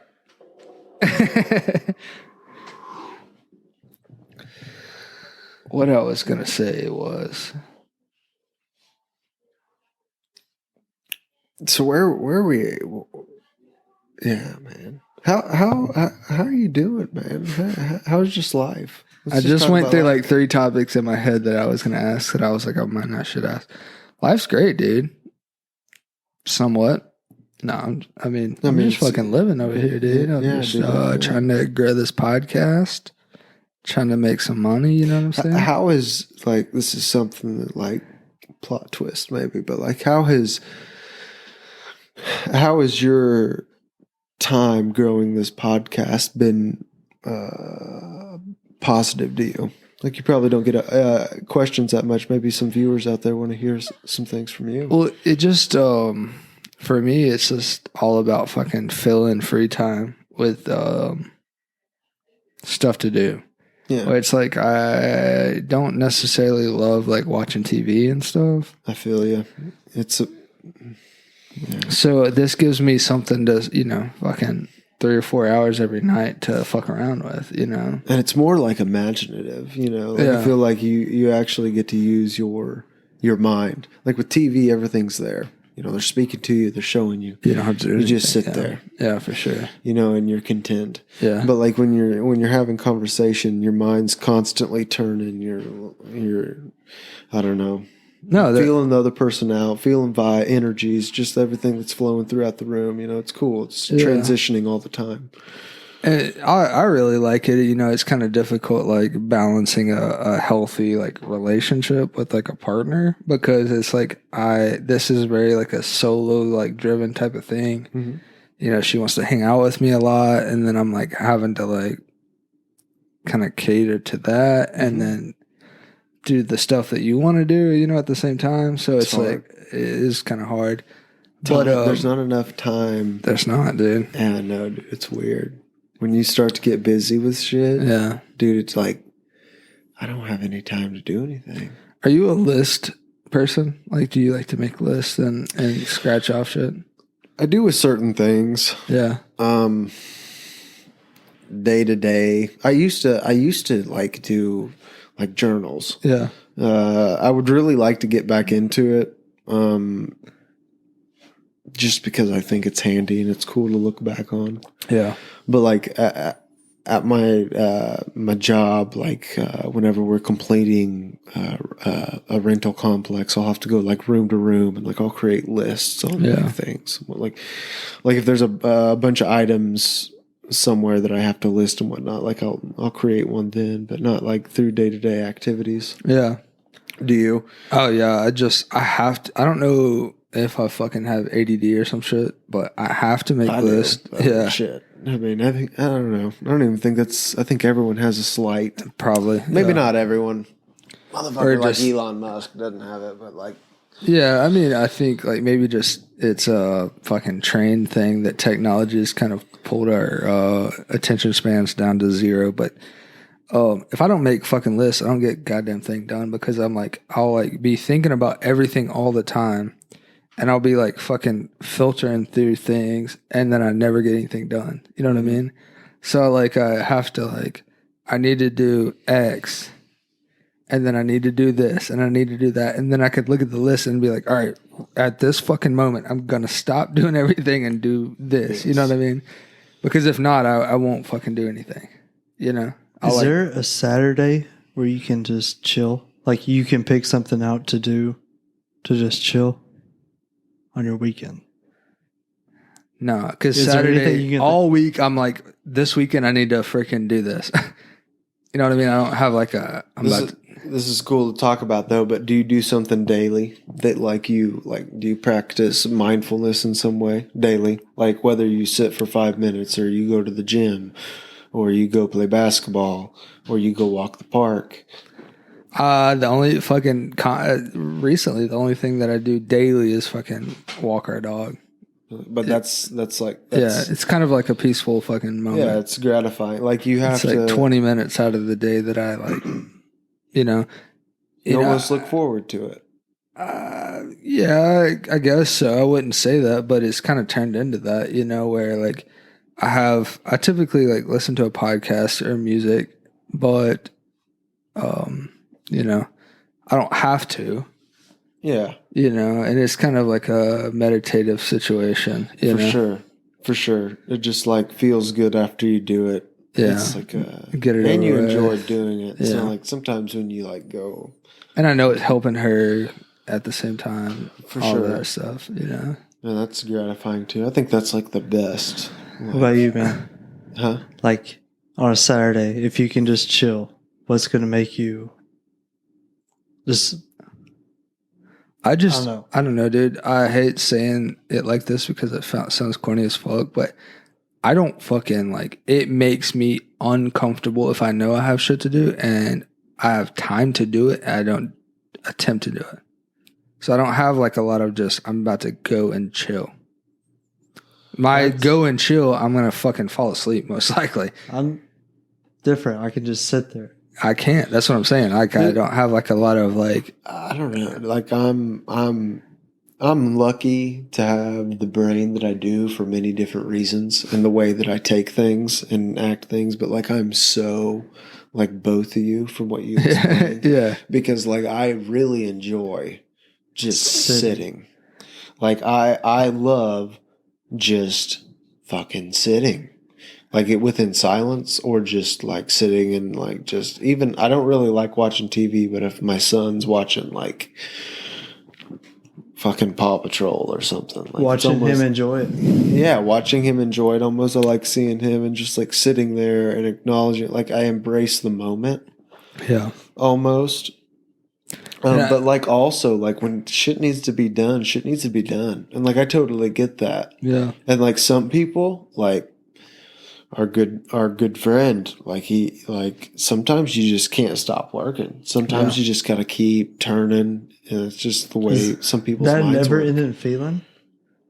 Yeah, it's a bit of like an anxiety thing because if I feel like I'm not trying to do something, I feel like I'm being lazy. Yeah, you know what I mean. So, for sure. And like with Mary Kate, like she's the opposite. So like that's kind of like a contentious thing where she doesn't really understand, like, I need to be doing something. And then I don't really understand that she can just fucking, you know, shut it off for the evening and just be, you know what I mean? And it doesn't, we, you know, kind of do our own things, you know what I mean? And maybe you don't know what I mean, but that's kind of how I feel, you know what I mean? Like it just like, I feel like maybe I don't have everything that I want out of life yet. And I feel like that if I just set and accept my current situation, that nothing's ever going to get better. You know what I mean? If you accept it. If I just sit down and accept that this is my life, and I'm not trying to push forward and actively do something to change it, that I will fucking, I don't know. It'll just, I won't like love it. Well, you're kind of right in a way. I mean, I think it. I'm not saying that how my fucking mental state is healthy. You know what I'm saying? I'm just saying that's how it is. Or I feel like if I stop doing shit. It's kind of how people just progress, though. That's why we always like push the limit. Like we're already at the max, but we push the max so much that it keeps climbing. Yeah. You know? Yeah. And like that's the only way that, like, man, we're not meant to lay in a bed and like watch TV every day or watch a computer every day or play games every day. Like we've evolved from people who carried water pots up mountains. Yeah. You know, yeah. we grew our own crops through on the ground and whatnot. We don't come from sitting around. Yeah. We need to move. And like, I don't know. I think you could see within like the change of environment and how it affects nature. I think that plays directly to us. Like if you change our environment in the sense of like you make us sit down and watch something every day and not move, I think it's going to destroy us just like it does the rest of the world. Yeah. Like does it? I don't know. I mean, I think on that same respect, like changing environment, I think that is literally the most time like I get some like healthy like mental peace is like when I like leave and travel and go somewhere that I don't have to worry about my day-to-day life. That's when I can like kind of fucking tone all the So if you go on an actual trip, you can sit outside and watch a sunset. Go to fucking festivals where I know like tomorrow I'm going to be in the exact same spot and enjoying life. I can just fucking like, release all of like the anxiety of like having to fucking do shit. Yeah. I get that. Yeah. But when I'm here, when you can get a real vacation and nothing's in the back of your mind, you can. Yeah. When you're separate. See, you can separate smell from the rest of the world. Right. Yeah. You're not attached to everything that you have back home. Yeah. In a sense, like you're away from everything. And then like, it's a good feeling. Yeah. My most recent past like 2 or 3 trips, like I've taken a couple days off of work past of when I get back. So say I get back on a Sunday, I'm not going back to work until Wednesday because I need 2 days to like fucking build myself back up to like have a healthy like intake of like what my life actually is, if that makes sense. You know what I mean? I mean, instead of like jumping right back into it, because the day you go from, I was just in fucking Alaska yesterday, and tomorrow I'm fucking working again. That is the worst day of my life. Dude, that's the post festy blues, man. No, I know. That's what I'm saying. If you take 2 or 3 days off before you go back to work and you're home, you can kind of like.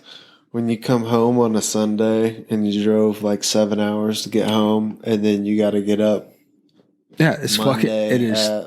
It's the goddamn worst. 2 p.m. to go into work. Jesus, it's the worst. And that's what I'm saying. If you take some time to kind of slowly reintegrate yourself. Dylan's over there. He's like, "This is my life, man." You got a mic over here, bro. Yeah, you should have had a mic. Just so everyone knows, Dylan's a traveling nurse. He works all hours, but he's an OG, man. He saves lives. Raise your hand if you don't have a mic.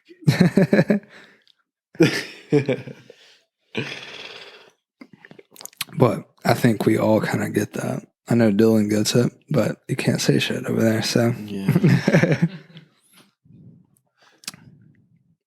But yeah. That feeling of being free from work really is something. yeah. You know, I mean, that's imagine like, what do you think? Like everybody enjoys retirement and shit for like that moment. But is like has to be tits. not even that. Like say like you know like in a you know it hypothetically say this podcast grows to be I don't know 1 million views per casting. Let's go. Know? Yeah, let's go. Right. Well, let's fucking definitely go. getting a girlfriend then. Let's fucking go. 1 or 2. So like, Yeah. you know, you're basically fucking retired. Yeah. But you're still fucking working. Yeah. I mean, you know what I mean? I don't like what's that life like? Yeah. I'm not huge on I feel like it is a product of my youth. I really hate looking at things, not to like downplay what you just said, because I think that's a perspective. I think that's a fun perspective, but I really hate looking at what ifs because, especially like fucking giant like Hail Mary what ifs, something like that, because it's like the journey in between there is so much fucking work that like I hate when people are like, what if I win the lottery? And like, those are the, like, I'm like, yeah, you could win the lottery, but I don't even like thinking about what if I fucking win the lottery because it's probably not going to happen. The lottery's like almost like luck in a way. I don't know. Yeah, I know. I'm saying like, I don't like thinking like, I don't know. You hear people like, well, I'm going to fucking, when I get rich, I'm going to buy a fucking yacht. I'm like, all right, bro, are you going to fucking get rich? Yeah, you know what I'm saying? Like, yeah. So like, I don't want to even hear that shit. Yeah. You know what I'm saying? I'm not trying to say I don't want to hear what you're talking about, but I'm saying like, I don't like thinking like, fuck you, man. Yeah. I don't like thinking like when this podcast gets 1 million views, I'm going to be chilling. Like, no, but we're still going to be doing this, and that's what I'm saying. Like we're still doing our thing, but we're basically retired because of the amount of like just in. But to coming in. Yeah, to add what you were saying, if we had 1 million likes and we were just fucking chilling and we're basically retired and we had fucking 6 people running all this goddamn shit and all we had to do is fucking sit back and talk shit, that would be the tits. That would be the goal. You know what I'm saying? You just show up, talk, leave. Would you be able earlier, like going back to earlier, would you be able to sit and do that and just talk, relax after, or would you think there would be more to be done? Yeah, because I would know there's money in the bank and there's money's gonna continue going in the bank. Could there not be more money? There could be, but there's gonna be a point where how are you gonna make that more money? Listen, there's going to be a point where that line is like, at this moment, I'm cool. You know what I mean? No, I'm saying. Like, if you're just throw a fucking astronomical amount out there, if you were making $5 million a year, some people are going to be like, I want to make fucking 7. I don't know that I wouldn't be like, I'm fucking straight. And I probably would have said that way before 5 million. You know what I mean? Like, I would have been fucking 150 grand and be like, I mean, I'm having fun. You know what I mean? Like, do I really want to hit, you know what I'm trying to say though? I think a lot of that, but there could be some people that like push to like be that million, the million but like, I think a lot of people like, they don't try. I think it just fucking happens. Both of y'all were talking about how if y'all could do this, like it's dead. Oh, if y'all could do this, y'all be happy. I didn't. Okay. I'm saying if y'all could do this, both of y'all said if y'all could both do this, y'all be happy. Just this. What do you mean? Shit. Yeah, and make money. It'd be fucking, and like be happy. Yeah, but y'all both say that y'all can't sit still and enjoy little things. No, listen, you're not wrapping your head around what I'm trying to say. I'm saying that I know that I can be better, right? And that the work is not done. Eventually the work will be done. You know what I'm saying? Whether that be build it to a point that it runs itself and then you could just show up. You dig? Then you could sit at home and watch a movie. Yeah, if I knew like you could watch Scarface on your couch. Hey, with your 6 hand on times in your a row. breast. Yeah. Fucking I would probably sleep a lot. But yeah. Scarface is fucking good, though. Yeah, it's a great movie. You know. Hey, you know what I'm hey, fucking saying? Speaking of that, we want to let's before I forget, because I forgot earlier. We should have went to it earlier. We have a fucking call in. I meant to say that an hour ago. Yeah, it's anonymous. Yeah, you might know it from the voice. I don't know it. Have you listened? I haven't listened to it yet. So. Oh God. We might turn it on. We might fucking know this guy. Gage might know him. I don't know. But shit, I don't even know. Please call in. We need more fucking call-ins. Call the hotline. Leave an audio message. If you don't want to leave an audio message, text the hotline. If you're a fucking real OG Bobby Call Mike Jones up on the low. You'll send a fucking video message to this number, 501-683-9594. That's not my personal phone number. This is a goddamn Google phone number. It's not like you're texting me. You're texting the goddamn Garden Fresh podcast. So please call in. Dylan's about to knock our light over. Here is the call in. Here we go. Hey, yo, this message is going to be anonymous. It's my Uncle Lonnie. Here's this towards Gage McIntosh. Really, it's not a question. It's more of a tone that a question is posed in. Gage will know if you play this message for him. It's a stinky panky. Gage. And I want to know the answer. I called it out before. So you, dude, and everything you do.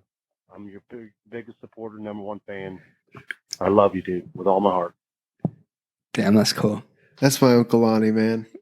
Yeah, I called that out right when he started talking. I for real, that's your uncle? Yeah, that's my Uncle dope. Lonnie.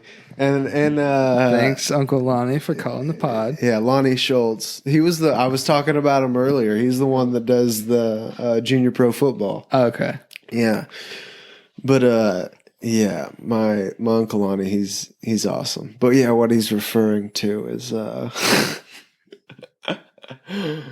called it out before he even fucking said it. Right when I knew it was him, I said it was the stanky panky. So like the story behind the stanky panky is so I have this great grandma. All right. Yeah, don't be thinking too far from me saying that. But I had this great grandma, and she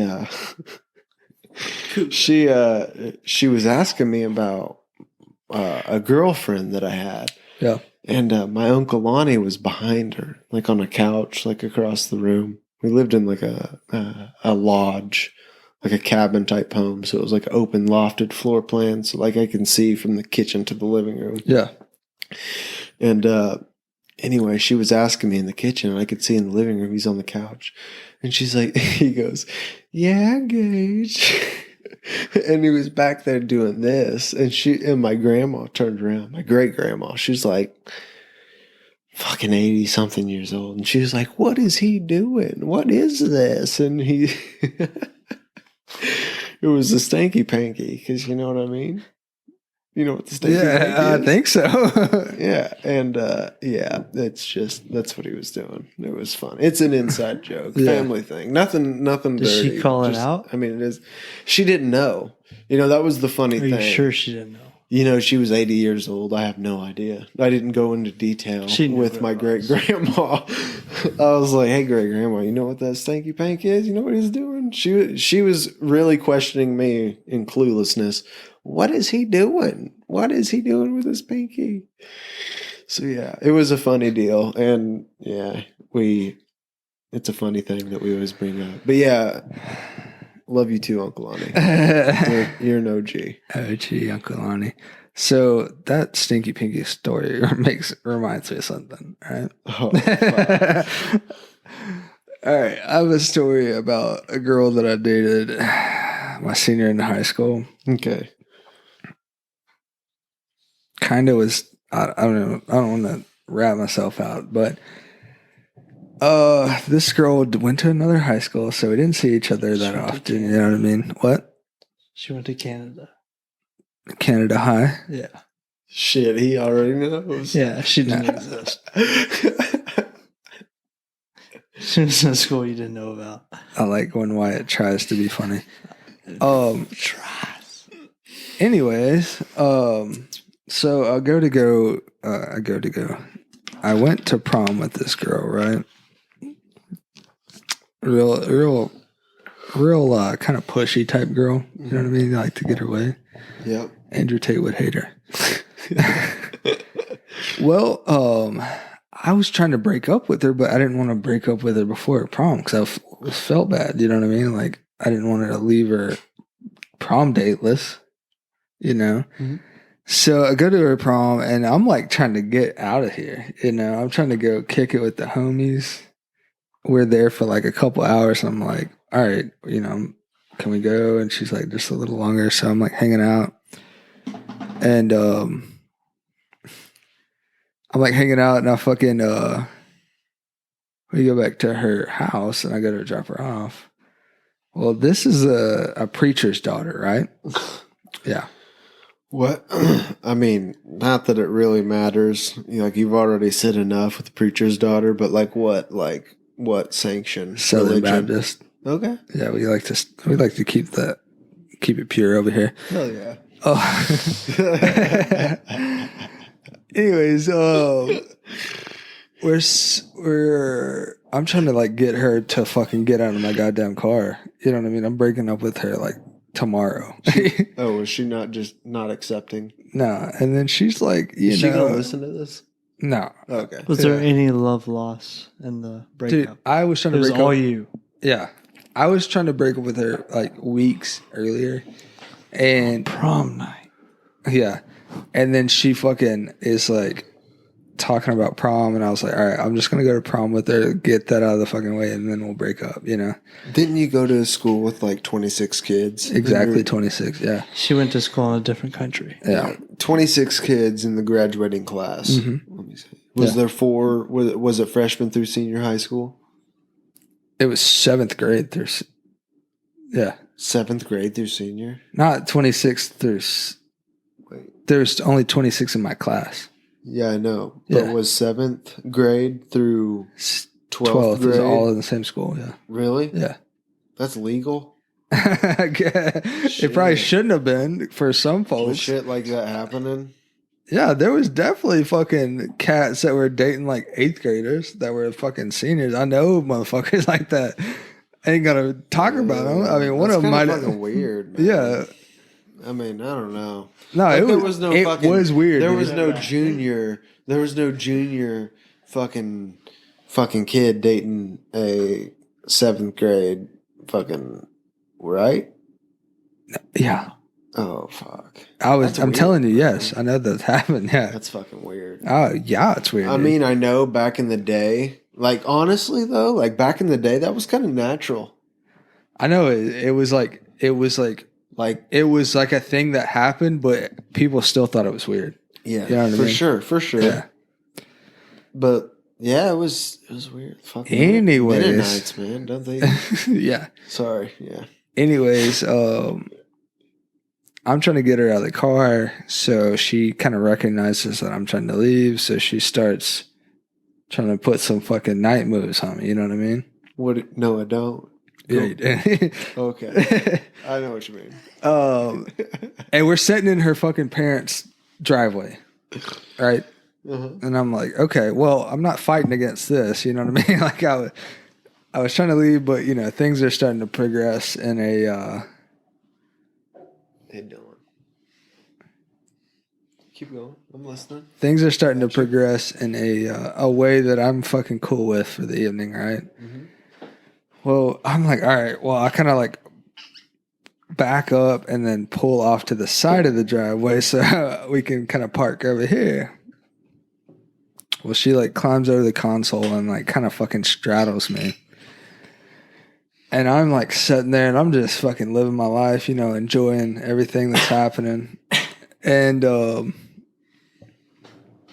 know, that kind of goes on for a few minutes. And the next thing I know, I hear fucking somebody slap the back glass of my fucking car. Oh, fuck. And I swear it was fucking like the flash. He hit the back of the car and fucking ripped my goddamn driver's door open immediately. And she's sitting right here. And her dad, yeah, it was her dad, fucking just ripped my fucking driver's door open. Was he scary? I mean, he fucking went full preacher on my ass. Fucking just, yeah. Just like dad voice, like, get the fuck out of here. And like, she's like, fucking. He was a preacher and he said fuck? No, he didn't say fuck. That's cool. Yeah, I wish. That would have been cool. That would have been some like fucking movie shit. Yeah. And she like fucking jumps out the other door, and I just went through his yard. I didn't even go in the driveway. You know what I mean? You left your own vehicle? No, I drove. You could get out there with the vehicle. I drove through the yard, like to the other side of the driveway. Yeah.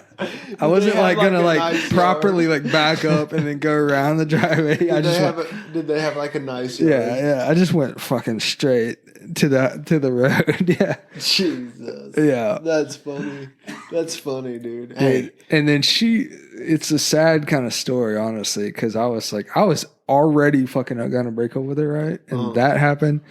He's like, you better not, I better not see you with my daughter ever again. And I was like, fucking cool. You know what I mean? I was fine. You're like, I'm out anyway, bro. Yeah. And then, thank you. Yeah. I kind of broke it to her like the next week. Like, yo, we should probably fucking, you know. Your dad's kind of crazy. I think we should break up. Yeah. Since your dad hates me, y'all like, no, for real, bro. Like, we hadn't talked for a couple weeks. She fucking moved out because of that, and was like, got her own apartment, and was like, we can be together now. And I'm like, I didn't tell you to do this. I wasn't trying to like, no, we're not gonna be together. Yeah, I know. I was like, I never, like, we hadn't talked in a couple weeks, and she's fucking doing all this, thinking like she had crazy eyes. Sorry, yeah. She was definitely a little Looney Tunes for sure. Hey, I've been there, done that. Trust me. Yeah.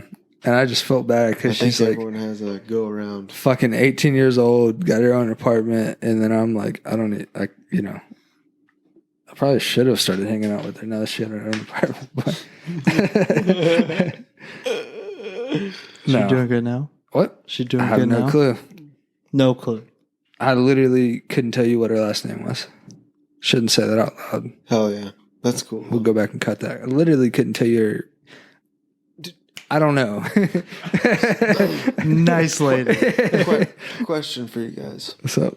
Just because something I can't pinpoint what, but something among that conversation sparked this within my mind, and it's a good story. But like, what's the biggest like party you guys have been to? Oh, I was gonna tell a story earlier. Okay, this is a great one. We went to a party that was a fucking giant party. Like, you had to pay cover, but it was a house party, right? It was actually a party at a barn. Yeah. Dude, in a barn. This sounds a lot like the story that I'm about to tell you. Okay. Continue to go. There's hired fucking security, which is just like the local ding-dongs. You know what I mean? Yeah. They all have their dudes on roids. Dude, yeah. They all have fucking matching shirts that say security on them. You're pulling in and they're like kind of. I'm sorry, that's fucking hilarious. Yeah, it is hilarious. You're pulling in and they're kind of telling you where to park. They have a band hired. A band? A band. They hired a band, like a real band, with a tour bus, like a band. Like, dude, they had a tour bus? Yeah. What fucking band was it? Like a band that plays at the fucking Rev Room. Like fucking Poison come through town? No, like a Red Dirt, like country band. They were like these so people. It wasn't like a fucking high class. No, hell no. It was like a Poison's not coming through Mount Vernon. No. No, this is they have a band, right? Sorry, we almost went and watched Poison a couple weekends ago. That's why they were on my mind. But anyway, continue. So you get in there, it's fucking like elbow to elbow hee-haws in there. All people we grew up with, so it's cool. Then there's other fucking goofballs in there. Well, we're in there, and the band's not come on yet, and there's a guy that fucking gets on stage and starts beatboxing, and is literally amazing. Like, could do all kinds of fucking noises, right? Mm-hmm. The band comes on, and nobody's fucking paying attention to the band. Because everyone's looking at the beatboxer. They all wanted to hear this motherfucking beatboxer. Were they chanting them to come back on or some shit? I don't remember what it was, but they all wanted. Nobody fucking like turned around and watched the band because so that's fucking badass. Yeah. So later in the night, the band just that dude beatboxing. The band just kind of stopped playing music. Like fucking 4 songs in, they just went off the fucking stage. Good. Yeah. And so the beatboxer's still up there, and he's asking motherfuckers to try to like battle him, right? Where is this at? Our hometown, Mount Vernon. You guys don't know who this dude is? His straight thugs. No, he was from somewhere else. We don't know who this was. You didn't go up and talk to him? I didn't. But God damn, he was that's trying something. You guys graduated with like 26 kids in your class. Yeah, You're like, dude, where the fuck? Nah, there you was from? easily like 200. There was easily like 200 people there. So we were, there was a lot of fucking people there. Okay, yeah. Oh, he's asking motherfuckers to battle him, and Wyatt's like, I'll do it. Wyatt tries to get in a fucking beatbox battle, right? Did you fucking smoke his ass? No, he would never fucking. The dude did it, and then Wyatt would never fucking try it. No. I was talking to y'all and he stole my flow. I know that sounds Don't ever so say gay. that again. That sounds Don't so ever awful. say that out loud. No. What did you just fucking say? I said, hey, I'm going to say this. And he literally was standing right there and said it back. He stole your flow? He stole my flow. Your beatbox All flow? because of what? Huh? All because of why? Your beatbox flow? What the fuck is a beatbox Too flow? chilled. Oh, there's a flow. There's a flow to it all. You know? Yeah, Let's hear but it. Bruce Lee, Gage, baby, be come on. like water. But No, Wyatt flow? got punked down. I got about punked. I got beatbox. punked? Yeah. so he was that good. I I mean, was he just ran a band off a stage that Hey, everybody was. I was a letting young everyone know. 19-year-old Yeah. at this time. How old are you now? I didn't have my flow yet. How old are you now? 27.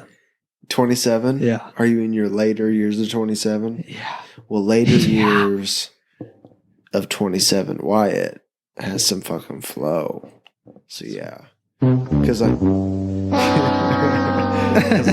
I heard that shit before the podcast came on record. Let's go. You got something for us, Wyatt? I remember that. You Let's trying to go. hit I something? remember that though. Let's go. Because I Hit it, let's Wyatt. go, bro. Go, You're go. good. You're good. Hit it, busted. Oh, See, this is what happened that night. This is exactly what happened that night. He This has is to be like, on Patreon. I got no, some kind of he was money like, for no, this. I ain't gonna do it. This No, shit no. is too good to put out for free. This is where you I'm not fucking gonna put this shit out for free. Hey, This you is gotta dish it out for free No. at first. You got to. You gotta give him a teaser, You baby. gotta give them that tease, Let's man. hit it, You gotta baby. tease them. You know, it's like like I get nip, paid for something. like I dropped a little rock for nothing. like nip slips. You know, oop, no, okay. Damn, Wyatt. What if I give you a little beat?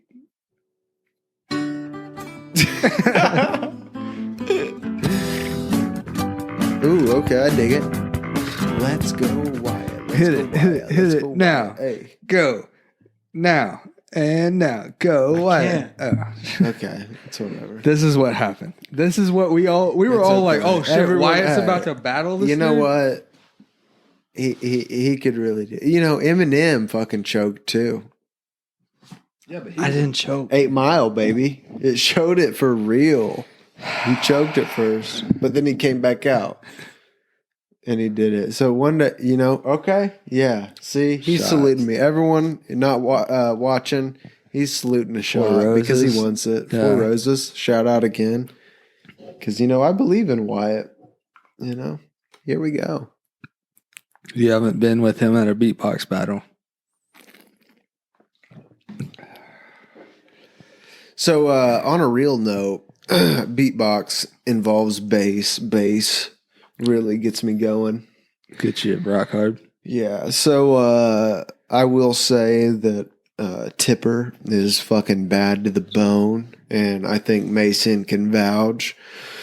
Dylan can't And see it, but it's not Dylan, Mike, because he was there as well. But Okeechobee 2K19, Am I correct? Yeah. Okay. Before the world ended. Yeah, dude. And let me tell you, okay, that I've watched a lot of Tipper sets with my boy Billy Richardville. I've done a lot of shout outs, but I'm about it. You know? I'm a fucking about it.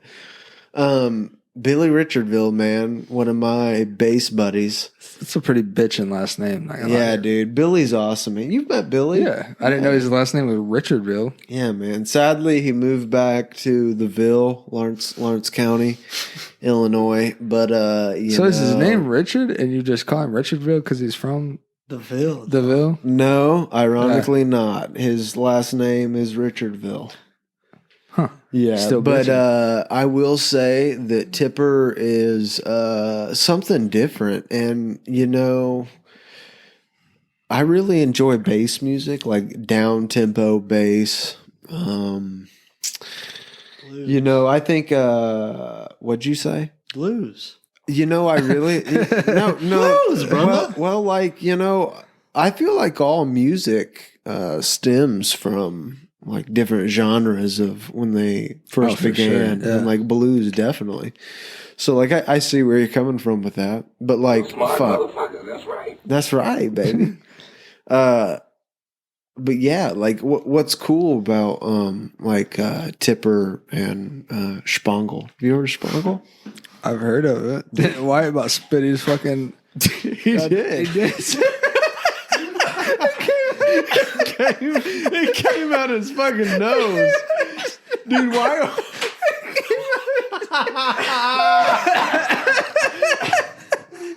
Why the fuck are you recording right now? Why did you not have that camera on? What'd you say? What was his name? Dylan, throw me my shit. Fuck you for blowing it out your nose. Why did you not have your Dude, camera all on, right, bro? so- That would have been perfect. His name is Schmiegel. Schmiegel is his name.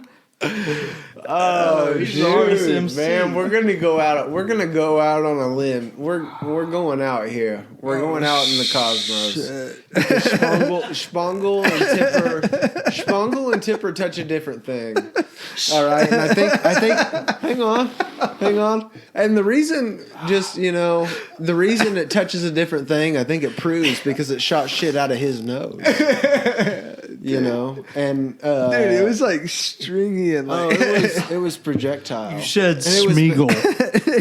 I said Spangel, and it did what it needed to do.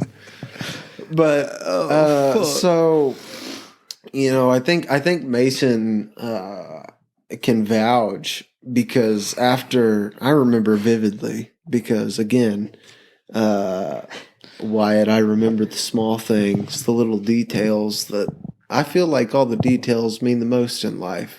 Because that's what makes the big picture, the small things. But we were walking out of Tipper, and I was like, yo, how do you feel right now after watching Tipper? Because, like, it was just such a... I've watched a lot of Tipper. That was one of the best sets that I think he's had. There was a Camp Bisco set in, like, 2K19 as well that I think was a little bit better. Maybe it was 19. It could be 15. But anyway, yeah, man, that set was nasty. And I remember you telling me vividly that, like, man, I thought I was tripping and I wasn't tripping. Do you remember that? I don't remember saying that to you, but I do remember fucking just being like, fucking warp zone. You know what I mean? Like he had like fucking almost like, what's it called when they hang the thing in front of you? Hypnotize you. You know what I mean? Because it's just like a silhouette up there. He doesn't say a goddamn word. Oh, yeah. And he's Tipper's just like fucking that, going dude. off. Yeah. Dave Tipper. He doesn't say a word. He doesn't Shut say up. anything. He doesn't. Dude, The whole set, he doesn't say anything. His face is kind of hidden. You don't Yeah. even know. You know his It's emblem. just like Look him up. Type in Tipper and just- emblem in Google. It'll come up as a question mark. Tipper. What? Yeah, Tipper. Does the question mark come up? Go to images.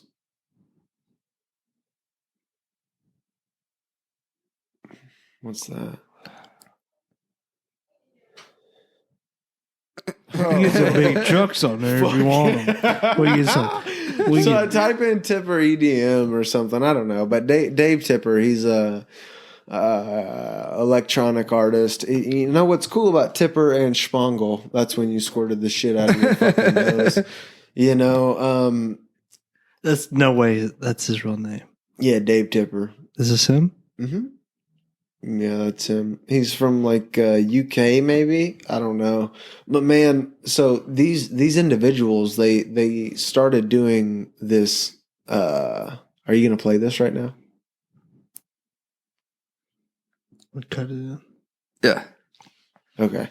Well, You don't have to. It's I don't care. Well, I'm But- just saying, like the music might take it down, so we can only play like a few seconds of it. Yeah, but so yeah, this is just the beginning of it. But like if you look at the artwork on this cover, even like you see that's resembling something almost magical. Could you probably say that? Yeah, I mean, all right. So going back to before we started recording, I was talking about our little, not ours, my like little mushroom trip. Mhm. Our buddy Mark was playing some like fucking Asian, like Indian music, like from India. Really? Yeah, but Was in it? in the hopes that I would start fucking seeing shit. Mhm. You know, he had me like close my eyes and look towards the fire. You know what I mean? Yeah. And dude, That does do something. that fucking went. Because behind your eyelids, like it lights up, Oh, but then you're visualizing with that's your what mind. I'm saying.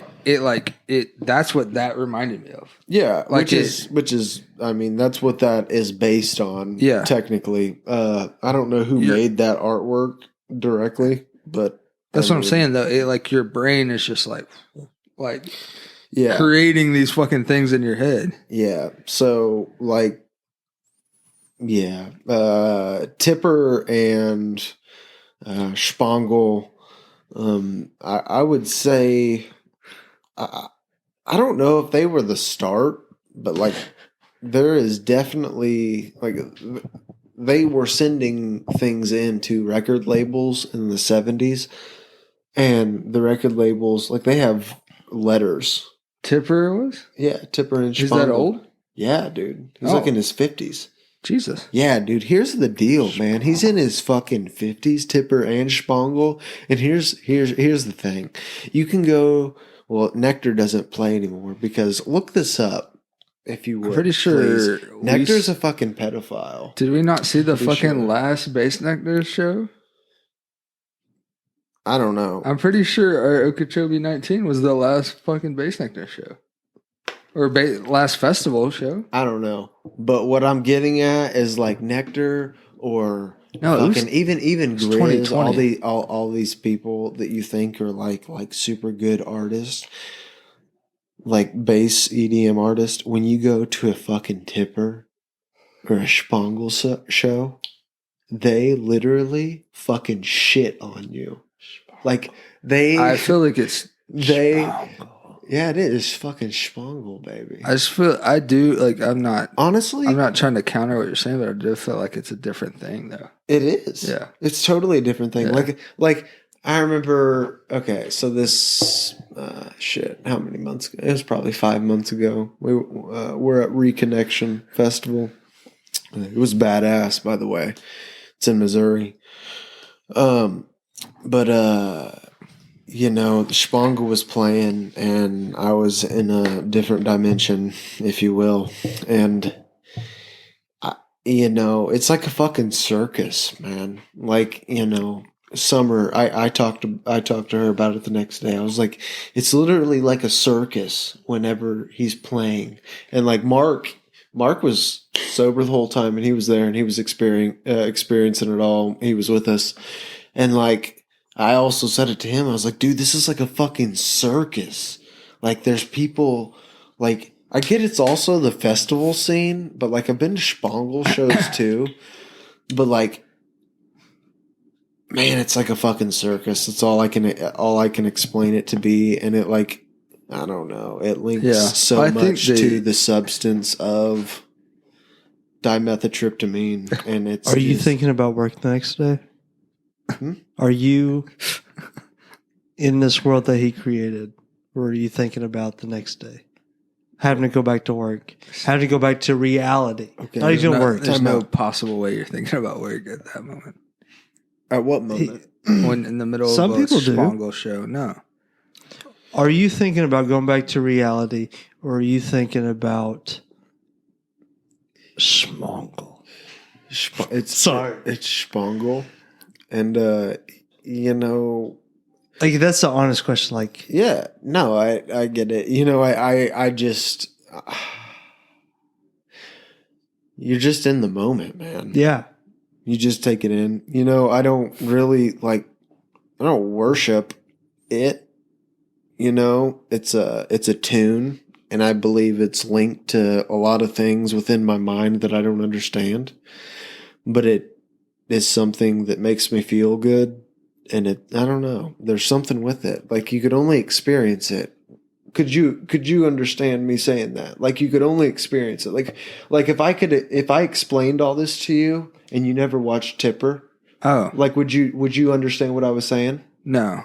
I mean, definitely not. And I've been saying this about festivals though in general. Like you can't understand what a festival is. Yeah. It's not like going to see 6 people play music in one row. Like very true. But I will say, and just because like I don't know, I've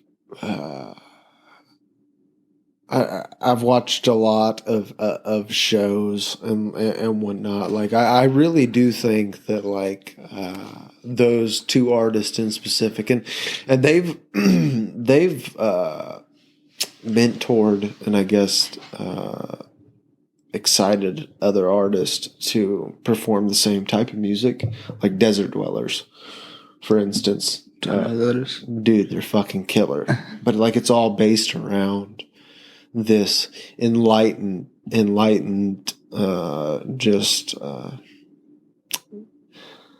I guess substance. It is all it is all based around like dimethyltryptamine, DMT. Well, like I was about to say this, and we can cut it out if we need to. But I remember. I don't care. I remember during the Tipper show, shit's just going off. It's fucking.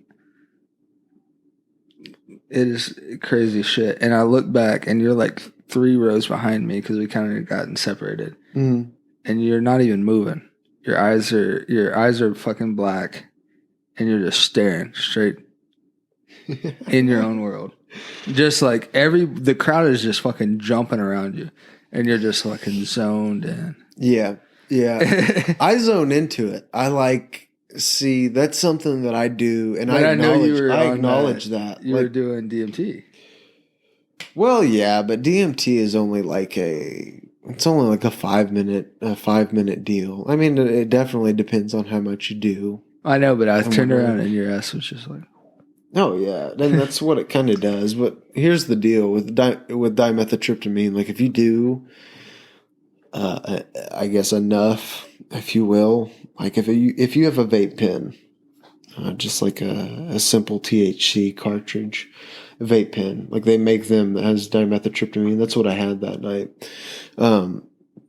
Like if you hit that, you really have to work for it to blast off. Really? Like to get to like, I don't know if you ever watch something about it. You just go to a different place. You blast off, a lot of people say, and like you have to kind of work with it with a pen. But like if you smoke it, like the powder or like changa, like the herb that has the blend within it, like you can get to that state very fast. But with this, it's a little different. So like I think where you saw me within that state, like whenever you hit dimethyltryptamine and you don't blast off, you kind of get this beautiful euphoria, and it like locks you into everything that's around you, because everything's like just more beautiful. You know, it's just it's a euphoria. Yeah. You know what I mean? Yeah. So that's probably what it had me locked into. But I will say, when you do enough, say like if I took a second hit and I if I held it in for like 10 seconds, like it'll just make you shut your eyes. Really? Yeah. Like when it wants to take you, like it's its own thing. Definitely. Like it's its own, I swear, it has it's like its own intelligence. Like it knows where to take you. It knows when to take you there. It knows what to tell you. It doesn't speak in English. It doesn't speak in any language that you know. It speaks in a telepathic, colorful, geometrical, unrealistic way, but you understand it. You understand everything that it gives to you. You just don't know what it is. Yeah. Can I ask you a question about it? Yeah. Does it lock you into more of the moment? Like the moment that you're in when you take it, or does it reflect into everything else? Or is it in the environment? You know, it totally depends on the person, and it totally depends on where their mind is. You know, like if you're having problems, and this goes with any psychedelic, and this is why I think psychedelics are super good for people with anxiety, depression, PTSD, is because like it presents the problem right in front of your fucking face. Like it doesn't let you escape it. It shows it to you. It shows you your problem, and it makes you understand it. And it's hell, because I'm sorry, anybody that goes through hell now has hell attached to them. You get what I'm saying? Like it's always in their mind. They always have that thing within them that reminds it, whether it's a trigger. Like a sort of trauma type thing. Yeah. And like, you know, everyone has it. We just all have different ones, whether it's, you know, your dad shut the door in your face whenever you were 5 years old, or whether your fucking mom got killed in front of you by a robber or some shit. Like we all have different ways that we process the shit that we've been through, and we can't compare to each other which one's worse. You know, that's just what I believe. And yeah, where were we going with this? Does DMT bring you into the moment that you're in when you take it, or does it take you back to something else like that? Like you're saying, like a a deeper value. Fatality. Oh.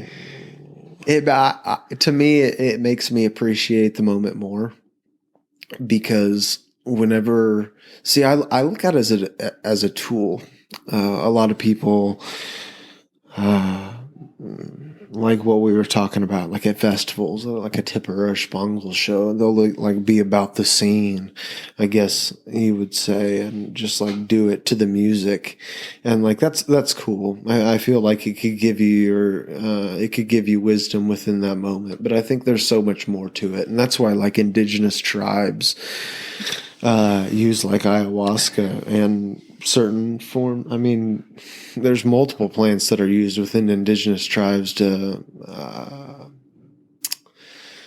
just promote and to extend spiritual connection to something, whatever it is. You know, Mason's trying to get into that ayahuasca. Dude, I'm all about it. Like I'm 100%. ready. I'm ready to go to Peru. I'm trying to go to Ecuador, dude. Okay, I'm cool with that. Panama, wherever. You're trying to get into a different country, dog? Ecuador. You know, my main reason for wanting to do ayahuasca, and just so everyone knows, DMT, the thing that I've been talking about, is the main ingredient in ayahuasca. And, you know, the substance, it's already contained in our brain. I mean, we already have it. It's linked to people having their last visions while they're dying and whatnot. Like your life flashes before your eyes and shit. And also, I think it's linked to like dreaming and whatnot. It's like one of your dream chemicals. But actually, Dr. Rick Strassman was just on. He's one of the only scientists to do a study on DMT, and he was on Joe Rogan recently. And they actually, I don't know. There's a lot of cool. There's a lot of, I don't know. To me, there's just a lot that's cool within this because throughout my time of listening to certain individuals, like in their podcast, I've heard time and time again that, you know, like we look at mentally disabled people as like not necessarily problems, but we don't look at them as like a solution of any sort. You know, they're just kind of there. You know, we have to deal with them. And like to me, I think that, and from what I've heard throughout podcasts of the individuals that I listen to, you know, that they're something different. You know, they see a reality that we don't see, and they possibly know things that we don't know because of the things that they see. So you're saying ayahuasca puts you in their realm? Well, what I'm saying is the whole reason they're in that realm is because of dimethyltryptamine, and what there's actually, you know, I can't 100% recall what Rick Strassman said, but it was a theory that I already had, and then like he repeated it within the Rogan podcast like a month ago. But like, so they found that dimethyltryptamine, almost in every organ it is produced. Like it's not only produced in our brain. A lot of people believed it was produced in our lungs, and like that's very true. And it happens within the transition of your breath going in and your breath going out. That's when it's created. And this is a theory that I had, but Rick Strassman had repeated it. But he said that possibly, like people that have like schizophrenia and whatnot, they see like, you know, bizarre things, and it's because their body can't regulate the dimethyltryptamine that is being created within their lungs, and they're hallucinating. But like, who says what they're saying isn't real to begin with? Yeah. You know what I mean? Yeah. That's kind of where I got, like, even beyond like whether that's the reason that's happening. Who's saying that like what they're seeing isn't real? You know, like who's there to judge that? Because like, I don't know, man. Like it's proven. I got a friend who's a chiropractor, and chiropractors have to study the brain like very intensively, and the spine. The spine like directly connects to the brain. Exactly. So they have to study the brain. And like she told me, like, you know, if you're 5 years old, 4 years old, fuck, you could be 7 years old, I guess. I don't know. It just depends where your brain, your body is. You know, if you walk into a room and say fucking everyone in that room is fucking murdered, bloody, like their heads cut off, you won't see it. Your brain won't physically let you see it because you are not physically ready to understand it and to see it. That's weird. It is weird. And it's actually, we were actually watching this, Summer and I were watching a series not too long ago. It was fucking Stranger Things, man. And they talked about it. Shit like that happens. It's almost like a stroke. It's something so traumatic to you. Did you watch Stranger Things? No. You didn't? Fuck, dude. You need to watch fucking Stranger Things. I don't really watch TV, did I? already explained that. Yeah, I know, but Stranger Things is something different. I don't really watch much Stranger Things either, but Summer watches some TV, and I saw that, and I was like, fuck, I'm watching this. Anything about, like, humans using their fucking mind to exterminate shit, it's kind of cool to me. I don't know. All right, dude, we're moving on 3 hours. No, that's continuing the first. Yeah, I know that. Why? All right, we're going to play a game. It's called Any Word, Anything. It's one of my favorite games. Okay. Came up with this in college. It's pretty fucking easy, but it gets hard, okay? Okay. I'm going to say... I'm bad at games like We'll this. let Let's go, Dylan... baby. No, we'll let Dylan come up with a letter, Okay. and we have to say any word starting with that letter until somebody loses. Okay. All right, Dylan, say a letter. W. Okay. Wednesday. Wild. Wind. Wank. Weekend. Is wank a fucking word? Yeah. Okay. Wind.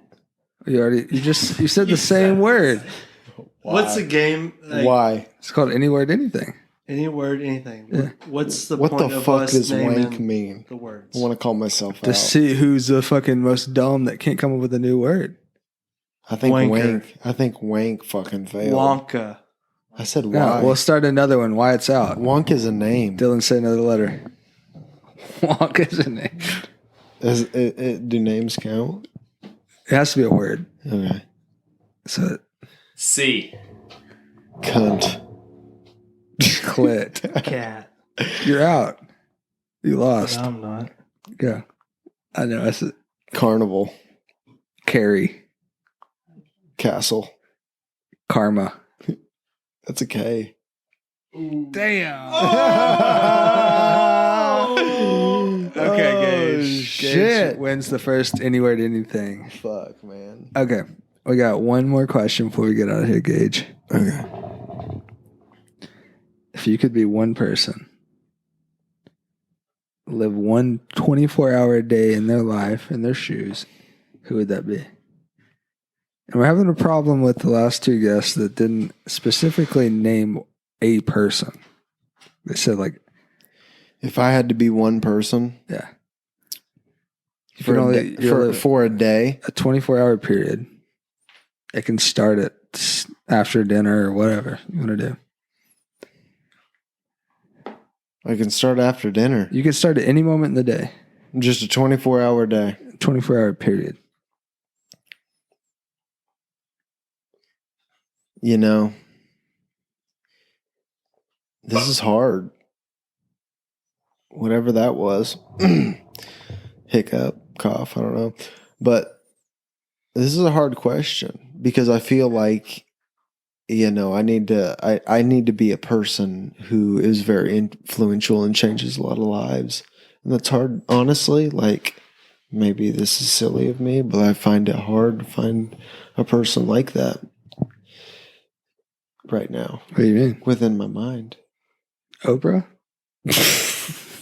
Fuck, no. You want to be Oprah? No, I ain't about Oprah. Okay. You know, The Dalai Lama? I could dig it. It doesn't have to be, it could be dead. You could be Buddha. It could be dead. Yeah. Yeah. Oh shit, okay. Well, fuck, man. Honestly, yeah, if it could be someone who's passed away, I would probably choose the person who did a lot of changing to my view of life, and I appreciate that a lot. Obama? No, Oh. fuck no. His name within America is Richard Alpert, but he's probably more well known as Ram Dass. But that's who I would want to be for a 24-hour span. Why? You know, he just allowed me to view life in a different way. Something that I think everyone goes through, like personal experiences that lead up to just what they believe in whole. Like in this game of life that we play, he was just a person who helped me see life the way that I already knew. I just didn't know how to explain. Yeah. And yeah, man, I'll just leave it as we're all walking each other home. And that's what it is. I can dig that, dude. We're all walking each other home. taking care of each other, huh? It is. We are. Yeah, I feel that. We're all going to the same place. So that's all we got to do. One love, baby. G Money. M Guard, baby. All right, bro. Gage, thanks for round 2 of the pod. Round 2. Probably just make this episode 1 long ass episode. But Oh, I dig it. yeah. Oh. Shout out to Uncle Lonnie. Love you, man. Thanks for calling in. And everyone else who sent questions but didn't answer. It's cool. It's whatever. We'll get to them. Thank you, Uncle Lonnie. Thank you, Gage. Hopefully we'll get back on here eventually. Maybe some future dates, you know? For sure. Hopefully. All right. We'll catch y'all later.